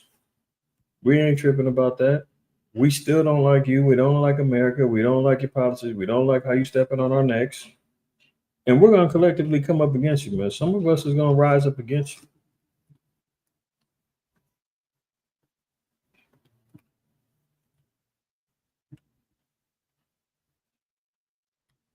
Look at Obadiah, verse 7. All the men of thy confederacy have brought thee even to the border. The men that were at peace with thee have deceived thee and prevailed against thee. They that eat thy bread have laid a wound unto thee. There is none understanding in them. They're eating the bread that's given to them. They're taking the money, they're taking the weapons, the diplomacy, the democracy. They're letting the base, the U.S. bases on their country. They're doing it all. The tariffs, the exchanges, the imports, export. Yeah, they're living off of the whole, living off of this whole. But look, they're going to create a wound. It's like a Trojan horse, man. From the inside out, they're going to turn on America. And who are they talking about? Edom, so-called white man, and his kingdom, his ruling kingdom, main one, America. Because they're the ones who's at peace. All these other nations, NATO, the EU, they're all at peace with them. You would think, oh, everything's great. Notice here, that's why the headline says key questions over their alliance remain. Yeah, because if you keep reading the article, man, it lets you know they not really trusting what's going on with him. But they're smiling in their face. Yeah, okay, thank you, boss. All right, mother effer. I'm sick of him. Don't worry, he got 3 more years. Yeah, can we get something cracking before that? Maybe we can bait him into war with Russia. Maybe we can get this thing going sooner or later, and then we can eventually turn on him. That's what they're planning on because they were telling him, hey, public enemy number 1 is Russia, man. Forget Iran. Russia's getting ready to attack Germany. Russia's getting ready to attack the UK. We need this right away. And Trump is over there saying, yeah, don't worry, I got it under control. But I need y'all to sign this bill because I ain't giving you no more money. So there we go. Zelensky. Assassination plot foiled, what we know. So there was assassination plot on him, just like he'd been trying to hit Putin. They're still playing spy games over there. He got to make sure he's still in the headlines too. A lot of people, we done forgot about him because Iran and Israel have been taking the hot seat now. Somebody almost took him out. Whoops, too bad they missed, but let's move on. Look at this. Iranian military, hair on fire, boy. Iranian media shares photo of Trump on fire and chilling warning after the strikes. This is very interesting because why is everybody always talking about fire on America, fire on Trump? That's biblical and y'all know it. Destruction's coming via fire to this place. But the Bible calls this place modern day Babylon, Sodom, and Egypt. That's how you got to decode it, right? A chilling image of Donald Trump's head in flames has been shared by Iranian media following missile strikes at a U.S. airbase today as tensions continue to ratchet up. Iran launched a limited missile attack Monday on the military base in Qatar. Right, we already know about all that. It says the U.S. was warned by Iran in advance. Hello? More theater. They warned Iran. The U.S. was warned by Iran, told them, heads up. We're gonna throw a little something. We're gonna throw a little ball over the fence. Need y'all to catch that. They told Qatar, hey, we're gonna coordinate this thing, but don't worry, nobody's gonna get hurt. But we can't go out like no punks, on the grand stage, man. We gotta look like we did something back. We know y'all. We let y'all do something. We gotta do something back now. The U.S. was warned by Iran in advance, and there were no casualties, said Trump, who dismissed the attack as a, quote, very weak response. Yeah, but it was coordinated, man. You knew ahead of time it was going to be like that. And then what do? You jump on the internet and say, that was weak. You know it was going to be weak from the beginning. Yeah, that's how you coordinated it. But don't worry. The hair on fire is only symbolic for the destruction of America. Revelation 18:8. Therefore shall our plagues come in one day, death and mourning and famine, and she shall be utterly burned with fire. For strong is the Lord, our power, who judgeth her. That's Babylon. Great. This was going to happen to this place. In one day, death and mourning and famine. In a short span of time. Scriptures even say in 1 hour. They say it's only going to take 72 minutes for the nuclear destruction of America from a couple of nukes hitting over here from, let's say, Russia. You know, it's a long distance, but you could literally walk from Russia to Alaska. That's how close. Right. But it says coming through fire. Via fire. Let's read. Let me read 19. Revelation 19. Let's read one. It says, and after these things, I heard a great voice of much people in heaven saying, Hallelujah. Salvation and glory and honor and power unto the Lord our power. For true and righteous are his judgments. For he hath judged the great whore, that's America, which did corrupt the earth with her fornication, and hath avenged the blood of his servants at her hand. And again they said, Hallelujah. And her smoke rose up forever and ever. So this place will be on fire. And the smoking of its burning is going to be seen forever. This is why you see these type of memes and pictures, but this is just symbolic of the future. Struck match with his hair. That's a cold picture right there, but it's indicative of what the end all be all is going to be for this place. Brits must actively prepare for war on UK soil. Chilling government strategy warns. So they continually are telling the Brits, get ready. Germany's getting ready. All these other nations getting ready. And they keep telling everybody it's coming from Russia. NATO's pushing that hard. They're saying Russia's going to get us. Russia's going to get us. We need help. America, Russia's going to get us. Which is only going to set the stage for somebody to actually drop a false flag, blame it on Russia. Just like, you know, they got the sleeper cells scenario lined up over here. I think they just arrested 100 plus Iranians. You know, ironically, they took the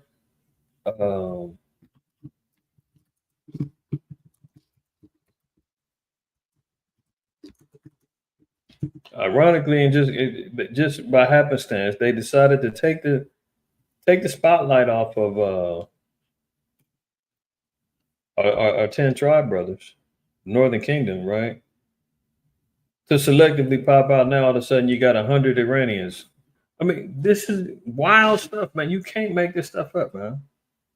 You couldn't find a story that wanted to talk about anything but the Northern Kingdom getting shook down, chased down, tracked down, accosted and kidnapped by ICE, by men wearing masks in unmarked cars with no ID, jumping out vans and trucks, snatching up pregnant women, snatching up kids, mothers from graduations, men off of their jobs. You couldn't find no other nation that was getting harassed more than our people. After these bombings, all of a sudden now, ICE got found 100 plus Iranian nationals amid sleeper cell concerns. Now, all of a sudden, they found 100 plus illegals,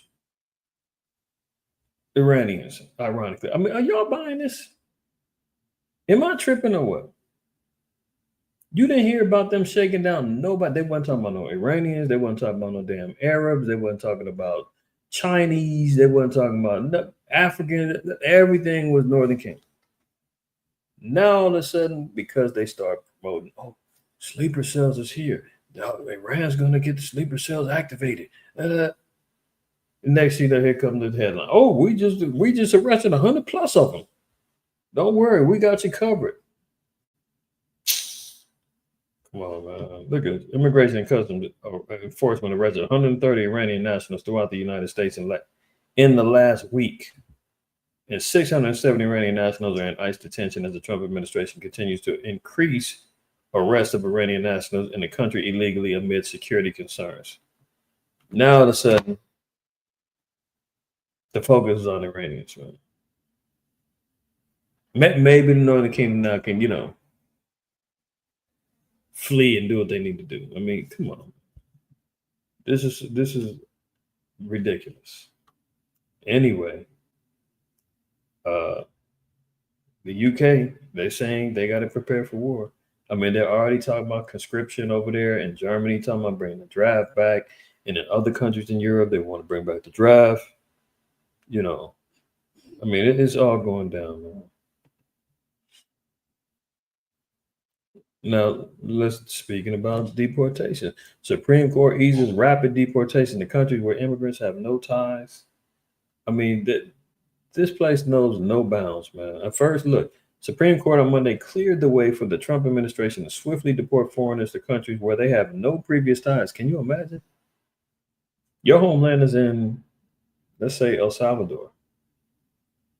You get gaffled up, man, and they send you to the Sudan. Where they say, here, hold them over here. And you like, I have no relatives, no nothing. I don't speak the language. How are you just going to drop me off over here? America has no,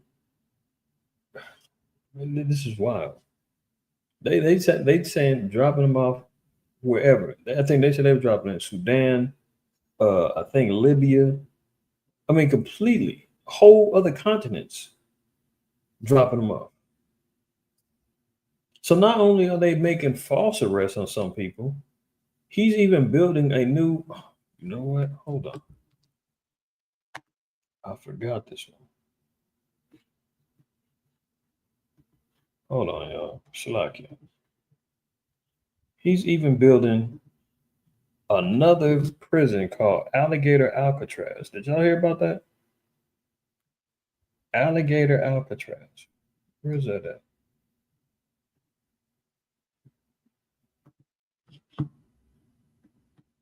Tonight, construction is underway deep in the Florida Everglades on a massive migrant detention camp that state officials are calling. Let me share this right. He's opening up Alcatraz literally over there in the bay. Now he's deporting people to countries that they have no connections to. Now he's got Alligator Alcatraz they're building up over there. They said if you're trying to escape, the only thing that's there is water moccasins and alligators. Construction is underway deep in the Florida Everglades on a massive migrant detention camp that state officials are calling Alligator Alcatraz. Starting next month, 5,000 migrants will be housed in trailers and heavy-duty tents at this remote abandoned airfield. As I call it, Alligator Alcatraz. In a promotional video set to music, Florida's Attorney General lays out what he considers a deterrent for any potential escapees. People get out, there's not much waiting for them other than alligators and pythons. But some local officials warn the environmental impact could be devastating. We have environmental and physical stewardship and safety concerns. The Trump administration has said it wants to get up to 100,000 beds at detention centers across the country to facilitate mass deportations. 100,000 beds across the country. They're getting ready to get this thing up in the next few months to house 5,000 migrants, throwing them in the Florida Everglades. And if you see anything going on in them swamps and them Everglades, it's no joke. It's no wonder how the Seminoles and other tribes and the so-called blacks was able to survive there. Average Negro in the cities like myself and it wouldn't survive a day from all of the environmental things going on. Swamp water, water moccasins, mosquitoes, crocodiles, I mean, you name alligators. Lack of food resources, everything's going to be defiled over there. I mean, come on. Our people really knew how to survive and thrive in the worst of conditions. And now here they go, getting ready to send them back over there. Prison camps. A lot of bad people were let into our country. We're getting them out, and we're getting them out fast. The Department of Bad people, right? What did he just say about the farmers?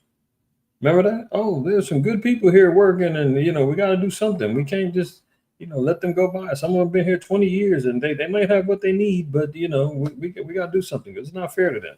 Remember that? Now everybody's bad. What happened to that narrative? Homeland Security says the new facility will cost about $450 million a year and will be reimbursed in large part by a FEMA program previously used to shelter migrants in places like this hotel in New York City. Do you think that I thought FEMA was broke? this is a good idea for your home state? Well, I 100% support the president's deportation efforts. It's the president's priority to get those individuals out of our country. But immigrant advocates argue the money has not been set aside by Congress. And the biggest concern is the grave inhumanity that seems to be at stake in terms of sending people to incredibly inhumane, brutal conditions. An administration official tells NBC News that ICE currently has nearly 60,000 detainees in custody, a record. I mean, y'all already hear about it. Y'all already seen it. But look, not only is he doing alligator Alcatraz, the literal original Alcatraz, building up more camps for more people, and he's deporting people to countries they got no ties in. I mean, you talk about ruthless. Let alone, that some of these camps is going to be lined up for the future. You talking about detention centers. You talking about FEMA camps. Notice it said it's going to be funded by FEMA. Remember those? Everybody, conspiracy, FEMA camps. What? No way. What? Now you're hearing about who's funding them. FEMA's going to be the one providing the money for these camps. And it's going to start with the quote unquote migrants. Then it's going to come with the political dissidents. Then it's going to come with those committing quote unquote sedition. I mean, you could already hear him saying, I'm going to sue the press if they don't agree with what I'm saying. Wait until I'm going to arrest, I'm going to detain, I'm going to torture you if you don't bow down to the image of the beast, if you don't follow after that. You follow? Like, these are the things that he's already lining up for. And if it ain't done within his 4 years, his successor is probably going to take the reins and go even further. Slow Biden did his job. He implemented and had all kind of things twisted up. He utilized and had the virus out there, changing up all kind of laws, got everybody inoculated, and now it's a whole nother thing. Collapsed the economy, destroyed everything. Now he's coming in, carrying on in tradition, destroying the economy. Now he's setting up the camps. He's investing in the AI. He's empowering the beast system. It's all lining up. It's all lining up, man. Supreme Court delivers bombshell ruling on Trump's plan to end birthright citizenship. Remember, beforehand, the Supreme Court was standing up against him, saying, nah. Okay, so what?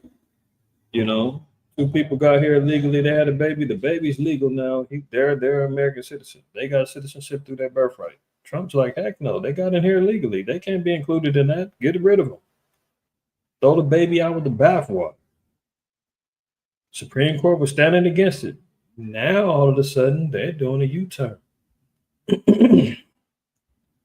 Supreme Court on Friday ruled that individual judges lack the power to issue nationwide injunctions as it delivered a historic ruling in a case about the right to birthright citizenship. It was a landmark decision that was seen as a major victory for President Donald Trump in his ongoing battle with the judiciary. Trump has complained about individual judges in any state being able to issue orders against his policies that apply across the country. Now, if he gets this overruled and the Supreme Court is already backing him, saying individual judges in these states can't rebel, add on to the list not only the quote unquote illegal parents, but now their kids. If the parents are here illegally, if they have children, Doesn't matter if they're under the DACA rule, you know, they went to school, they got the degree. If your parents are illegal, you now are in threat of being deported as well. No matter how long you've been here. Doesn't matter. You say I was born in East LA, I've been here all my whole life. I'm the second generation that they're gonna say, "Was your parents here legally?" No. Okay, you're out of here too. Make America white again. Imagine that. Wild. ICE detains a Marine Corps veteran's wife who was still breastfeeding their baby. Does it sound familiar? Oh, it doesn't? Oh, hold on. Let me see. I think it's a second Ezra's. No. Second Maccabees. Second, oops. A Marine, be all you can be. Pledged his life to Uncle Sam to serve the beast, and his wife, pregnant, gets detained and snatched up. Look at this. Second Ezra's. I want to see Ezra's. Maccabees, Shalakia. Look at this. We'll start at verse 8. We'll read down. Moreover, there went out a decree to the neighbor cities of the heathen by the suggestion of Ptolemy against the Jews that they should observe the same fashion to be partakers of their sacrifices. Christians, hello. This is where you get Hellenism from. This is why the Jews were following after the same fashions and being partakers of the sacrifices and following after the ways of the heathen because of decrees, because of pressure, because our people didn't want to get persecuted and die. So they said, well, we're just going to assimilate. We're going to acquiesce and be part of the Greeks. Continuing on, it says, whoso would not conform themselves to the manners of the Gentiles should be put to death. Notice it says, to what manner? The manners of the Gentiles. How and why do we identify with the Gentiles in the New Testament as such? Is because why? They followed after the manners and the ways of the Gentiles, i.e. Hellenism. This is why we identify them as the Gentiles of the New Testament, along with various other scriptures and historical prophecy and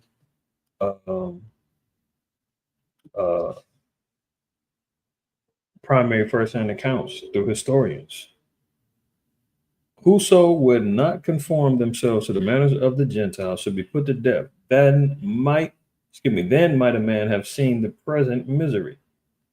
Check this one out.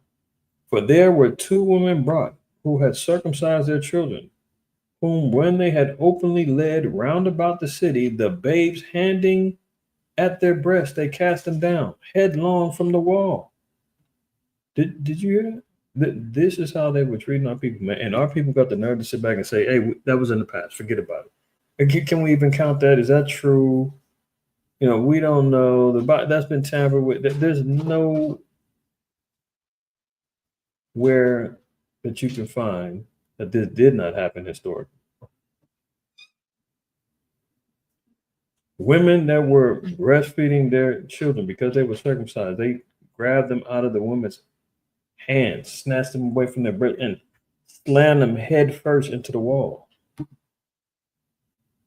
Little black babies, head first into the wall. Brown baby, head first into the wall. Mothers had to witness that. Now look what they're doing. Marine Corps' wife, who was still breastfeeding their baby, she gets snatched up.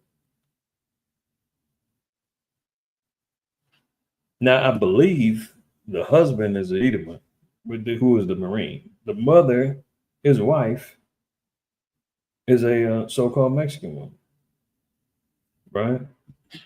Paula Clout, I don't know how to say her last name, Kotari, or whatever, a 25-year-old Mexican national whose mother brought her into the country seeking asylum more than a decade ago, met Adrian Clartree, 26, at the Southern California nightclub during the final months of his 5 years of the military service in 2022. Within a year, they had tattooed each other's names on their arms, strike two with her. Oops, lucky. Where are we at? Right here. Okay, after they married, 2024, Paola sought a green card to legally live and work in the U.S. Adrian said he is not a very political person, but believes his wife deserves to live legally in the U.S.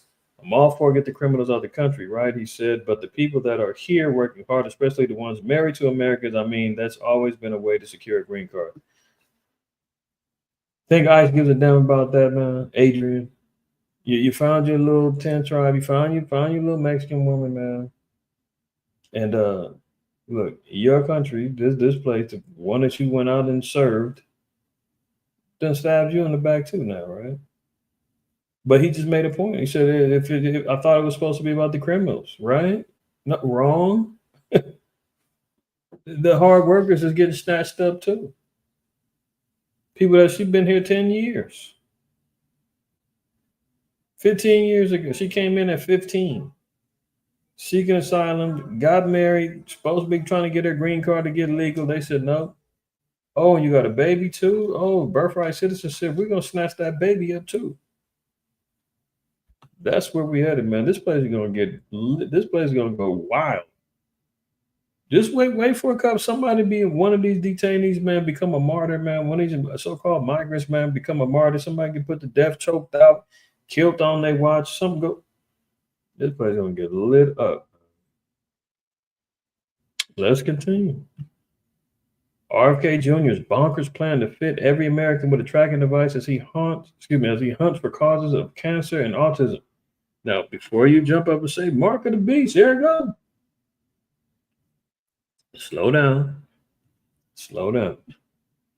As I've always proposed, there is a technical aspect, a technology base for this system and this marking. But it ain't gonna be no dang chip. They ain't gonna have to insert it. They're operating in much more covert and devilish means. And Bill Gates has a patent on a particular interface and technology that deals with devices that work as a tracking and a reward system. I brought this out in times past regarding this technology. Matter of fact, let me see if I can find it real quick. Give me 1 second, y'all. I want to find that. Let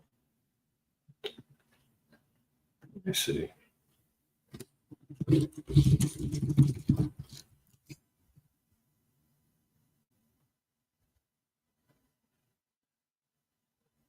Just to show something real quick. Because it is going to be technology based. Yeah. Okay, check this out. There is an element to it, but it's also a system of coercion that's going to make one compromise the laws and the commandments of the Most High to ultimately serve the beast and his system. Where's it at? Okay, check this out. Now, cryptocurrency system using body activity. This is Bill Gates' patent. Many people have pointed out that there's 3 6s within this patent number.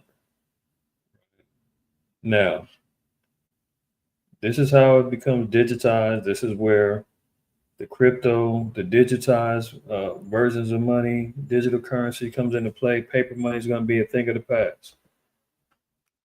Here's part of the patent. It says specifically, the application is for a system whereby tasks are given to users which on participation or completion can be rewarded with cryptocurrency. So when they get to the digitized system, your ability to buy and sell is going to be based upon your rewards. This is why all the jobs are being phased out. AI is taking over, layoffs here, company crashing over there. Everything is going to be performance based. This is how you're going to be able to buy and sell through this technology. Because guess what? If you're not performing, your rewards are not going to come. Now, it says information is collected from a sensor coupled with or potentially within the user's device not in their body, in the device. People is already continuing. I mean, people are already addicted to device, tablet, phone, computer, tech. I mean, TV, you name it. Smart homes, smart appliances.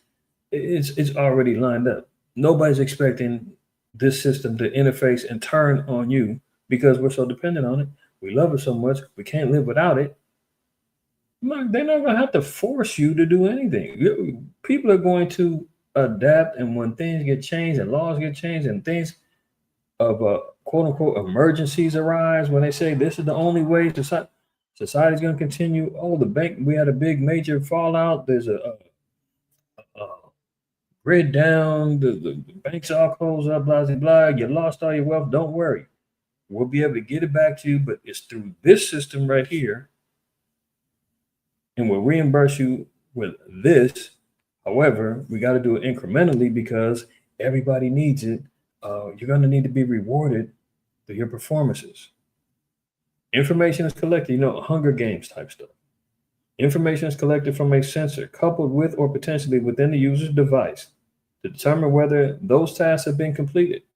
Now look, the patent application describes that the user device as potentially being, quote, personal computers, servers, cell phones, tablets, laptops, smart devices, for example, smart watches or smart televisions. This is where this is where the application is coming through. All these devices, which everybody has, everybody's going to use them, but they're going to be manipulated and backdoored and used as weapons against us. And those who say, well, I'm going to go dark, I'm going back to the dark ages, I'm not going to rely on none of this stuff, I'm separating myself from the beast. Isaiah 52, I believe, says, come up out of her and deliver your soul. Like, you have to completely divest away from this thing. And if they do have I've been anti-vaccine for over damn near 25 years. So I'm not promoting no poke either way. To keep it real, we lost channels in the whole nine. We'll be constantly riding against the DVAC 91 and the death and destruction and the coercion that was coming along with that and the lies that was coming along with that. So that's not going down either. But the real deal is how the devil will utilize. Remember, the scriptures say that Satan gave power unto the beast. So this beast is operating through an adverse, deceitful spirit. And if everybody knows what it is, he didn't do his job then. But if everybody gets deceived and thinking that these are all great events, smartphones, only making us more dumb. To be real, tablets, phone, this is where it's coming through. It may also be a piece of wearable tech. Your smart watches, they even got smart tattoos. All I've shown all these things. I guess I might have to do another thing about this stuff. But so the sensor is described as either a device in itself or built into the user device. All right. Now, why'd I go through that whole diatribe about this? Because now you're hearing JFK Jr. What's he doing? His bonkers plan to fit every American with a tracking device as he hunts for causes of cancer and autism. Well, let's see. Robert F. Kennedy Jr. wants to fit all Americans with a tracking device within the next 4 years. So he's got 4 years to accomplish this. As he's the health secretary, he's supposed to be looking out for everybody, right? So he's pushing this agenda. And we know that this system, this beast system, is going to originate and pour from America. That's why it says all Americans, because that's what Revelation tells us, that the beast system, if America's the beast in Revelation 13, who was powered by Satan, this is where it's going to stem from. The Health and Human Services Secretary revealed his plans during a House hearing yesterday, saying the devices, what we just read about, like Apple Watch, Fitbit, Whoop, and Oura Ring were, quote, key to the MAHA agenda. Make America healthy again. MAHA. He said the technology could help people lose weight and exercise more regularly. Oh, it's always for your own good, right? But you know, there's back doors for everything, as well as take control of their health and encourage good judgments about their diets, about their physical activity, about the way they live their lives. Oh, yeah, because guess what? When your smart device is saying your food rations, what you can and can't eat. Oh, you've already had your beef for the week. Oh, you can't get no chicken this time. Oh, no, you can't have this, that, and the third. You can't afford it. Your credits, your crypto won't pay for it. As they control and mold what you're gonna eat. Oh, your credit is only good for the GMO Franken foods. Oh, the poop burgers. Yeah, that's what you're gonna get. Oh, you don't like that? Oh, well, guess what? We'll shut you off. In an effort to get a smartwatch, ring, or monitor on every American, RFK Jr. said he's planning to launch one of the biggest advertising campaigns in history to encourage more people to wear the devices. You may say, hey, that's the beginning stages, man. Wait till they get the chips. Okay, maybe so. But I stand on it's already here. They're just waiting to see right now. They have to encourage. I gotta seduce you. I gotta seduce you. Remember in the movie Sinners? For those who've seen it, and the vampires couldn't come in unless you invited them. Hey, let me in. It's me, your good old friendly neighborhood devil. I'm a good guy. I want to look out for your health. I want to make sure your diet is right. I wanted you to lose weight and exercise more regularly. Let me in. You know, there's another TV show called it's not them. It's called hey, I can't remember the name of it. But it's basically like some Twilight Zone type thing, man. People go in this time warp.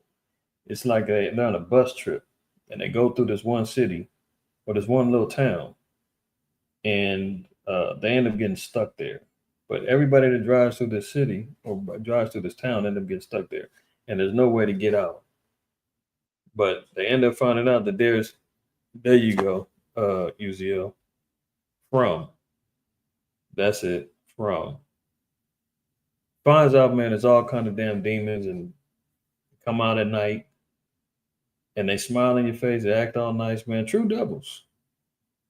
And they say you got to let them in. They smile at the window and all that. They make you feel all seductive and they want you to open up the door. You open up the door, man, you dead as a doornail. But you gotta let them in. And that's why JFK saying, hey, I just want to encourage you to get one of these devices, man, because I love you. I want your diet to be right. I want your physical activity to be up. It's for the good. It's for the good. It's for your own good, man. $99 to $800. Don't worry. We can finance you, buy now, pay later. We got it all figured out.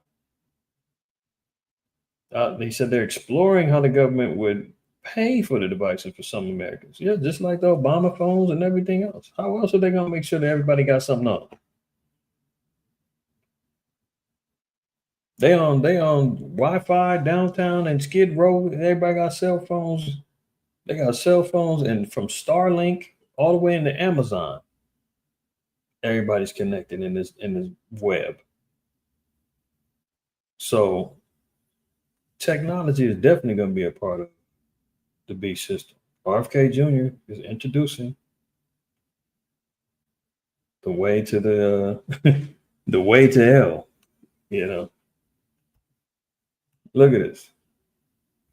RoboSting. China unveils tiny, terrifying mosquito-sized drone to be used for spying and, quote, special missions as they sneak into your homes. This is how crafty these damn demons are, man. These damn heathens. Spy drones the size of mosquitoes. I mean, and even if listen, they could poke you with something through these mosquitoes. You know they're putting vaccines in the foods now. They ain't got to force you to do nothing. They can give it to you, and you don't even know. That's why they have to be more seductive. You gotta be more seductive. From, yeah, that show right there. From. between from and centers, man. You know, that's where the black folks, man, they lock your damn doors, man. Don't open up the damn doors for the damn heathen. And for the 2/3 out there saying, hey, let us in, repent, keep the door closed. All right, they've been bit, they're infected. Look, this is what's going on in the world, man. I mean, how are you going to battle this stuff, man? We need a higher power. We need the supreme being and the holy host to come down here and save us, man. I mean, look at it. China has unveiled a horrifying mosquito-sized drone to be used for covert missions and spying. The spindly device looks scarily akin to the blood-sucking insect, making it a valuable tool for secret information gathering. In a video published by state media over the weekend, scientists are seen holding up the mosquito-like robot, which they say will perform a range of military and civilian activities. But experts warn the drone's miniature size will mean it can easily and covertly access private indoor areas and listen in on people's conversations. And you know, America's sitting back licking their lips saying, good work, Moab. We'll take 1 million of them. And you know, they already got them, man. I mean, Bill Gates already been doing the damn GMO mosquitoes and everything else. Yeah, Naquab, you know it's already been used, man. They got swarms of these things already. They're just now telling you. Anytime they tell you what they have, we need to be worried about they haven't told us yet. If they finally come and clean it, they've been having providence for like the last 10, 15 years. Been using. Now it's like, okay, we can tell them now. Because what we got behind door number 3 is really going to blow their minds. That's what they need to be worried about.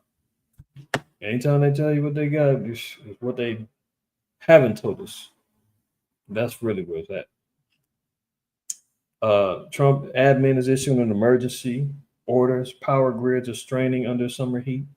So, you know, buckle down, get prepared. Heat waves all across the country. I don't want to talk it up, but we've been having good weather out here. But I'm sure the heat's going to hit us eventually. You know, our summers really get heated up around early mid-July, and then it lasts all the way up until like damn near October or so. But right now we're pretty good. But don't be surprised if there's some power outages, some rolling blackouts. Everybody's trying to stay cool. Y'all be safe out there. Make sure that, like I talked about on Sunday, you got some things in order in the event that electricity gets cut. You got something that can back it up. Especially if you're out there and AZ wears 117 down every day. That damn air conditioning go out. You might want to have a little solar power generator, man, that you can plug up a couple fans to, at least to keep some sort of air flowing. But yeah, think about that. They're already talking about emergency orders going down because they see the power of the grid is under strain already. Nearly 2 million student loan borrowers are at risk of doc pay this summer. I mean, they said it is actually going up to 6 million people are getting ready to have their wages garnished, let alone you already got people looking for jobs that's been laid off. Now you got people that do have a job and you got to pay them loans back. They're coming for the payments, garnishing wages. People already living check to check. That's going to really drive these people. Anybody in debt for student loans, man, it's going to really be tough now. But they're finna take your money off the rip. So think it's hard now. Just wait. In the next few weeks, nearly 2 million student loan borrowers are at risk of having their wages garnished this summer. Roughly 6 million federal student loan borrowers are 90 days or more past due after the pandemic era reprieve ended, according to TransUnion. The credit report system estimates that about a third of them, or nearly 2 million borrowers, could move into default in July and start having their pay docked by the government.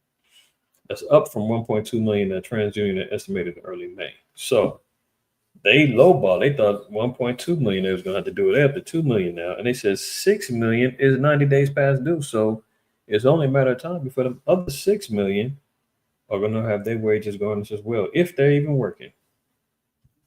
90 days behind, they're probably not working. Went to school all that time, racked up all that money in loans, got a degree, and it ain't working. That's some cold stuff, man. The dream that America sends, man, is turning into a nightmare for many people.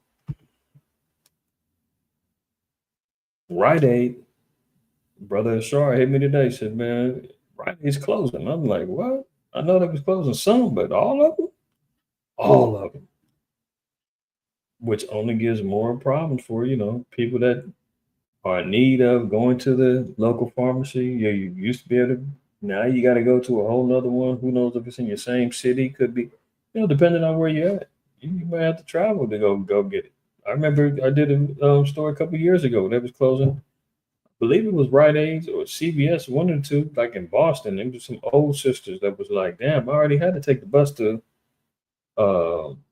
my local pharmacy to get my prescription. Now I gotta drive. I mean, I gotta take the bus a whole nother, far distance to get what you need, and it's gonna be inconveniencing and tough on some people, But it also shows you the state of America, and remember, even just Jeremiah said, man, Babylon's gonna hope for healing balm, and it's not gonna heal them. Roughly paraphrasing that, because even the pharmaceutical companies are shutting down. They're transferring them to Walgreens, CVS, and Albertsons, the pharmacy departments, or the pharmacies that they have for CVS. But for those who are familiar with, for Rite Aid used to be Thrifties. Back in the day, Thrifties used to have that bomb ice cream. And then they translated it to Rite Aid, and the Thrifties ice cream, they just start selling out of the freezer section. You have to buy it, but it still don't taste like it, like it used to back in the days. My Thrifties folks, y'all know what I'm talking about. But Rite Aid, out of here. 1,277 pharmacies nationwide are closing down. They're filing bankruptcy. Several locations in California have been identified for closure, including Costa Mesa, Santa Monica, LA, Rolling Hills Estates, and Long Beach. Oscar Ravioli, you know exactly what I'm talking about. 35-cent cones. Oh my goodness. You was there. You can get a triple scoop for like $1.15 or something like that. Can you imagine? Bomb ice cream at that, man. 35-cent cones. I remember that. He took me back to my childhood.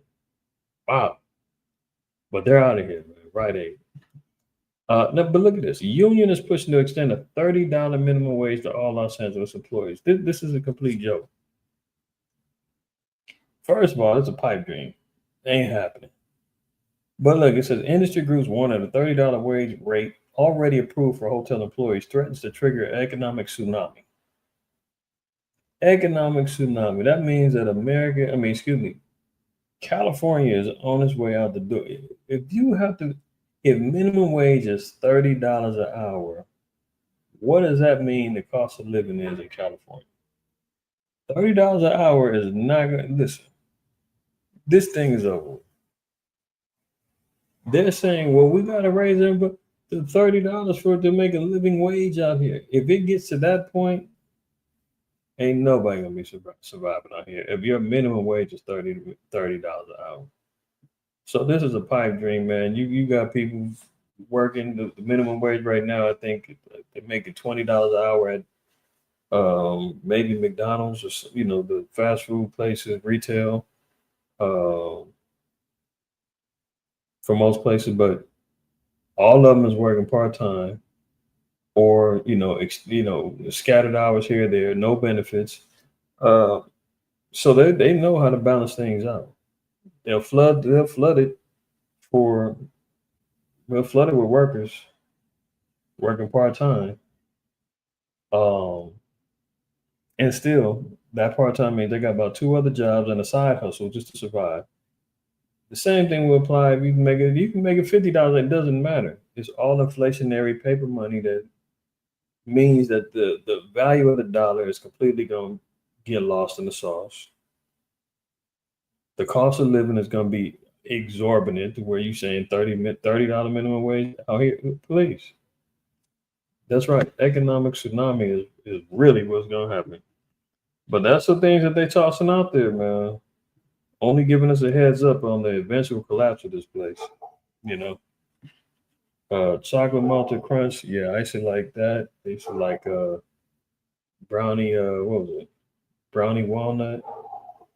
Like butter pecan. You know, look at me, man. Yeah, y'all got me reminiscing like a reminiscing like a bug, but yeah, good stuff. Good stuff. Pecan praline. That was my thing too. Um, Good stuff, man. All praise to the Most High, way outside, man. Hopefully, everybody got some edification tonight. A lot of things on the table, man. Watch the show, man, because they for sure are putting on a wild theatrical performance in politics right now. Don't be deceived. You know, remember, man. Psalms 107 tells us if we cry loud enough, man, the Most High is going to hear us. We got to continue crying to the Most High, man. We got to get this thing right. If we want to see the beginning of the end, we want to get up out this place, man. All right. So with that being said, man, Lord willing, see y'all tomorrow, most high permit, for closing Sabbath class, man. I'll be teaching again tomorrow. So tune in. And we're gonna get to it. All right. So y'all be well, man. Have a blessed evening. And a blessed Shabbat if you're catching this on the daytime. You didn't stay up with me. It's all good. Catch it in the morning, right? And then double back and catch us in the afternoon.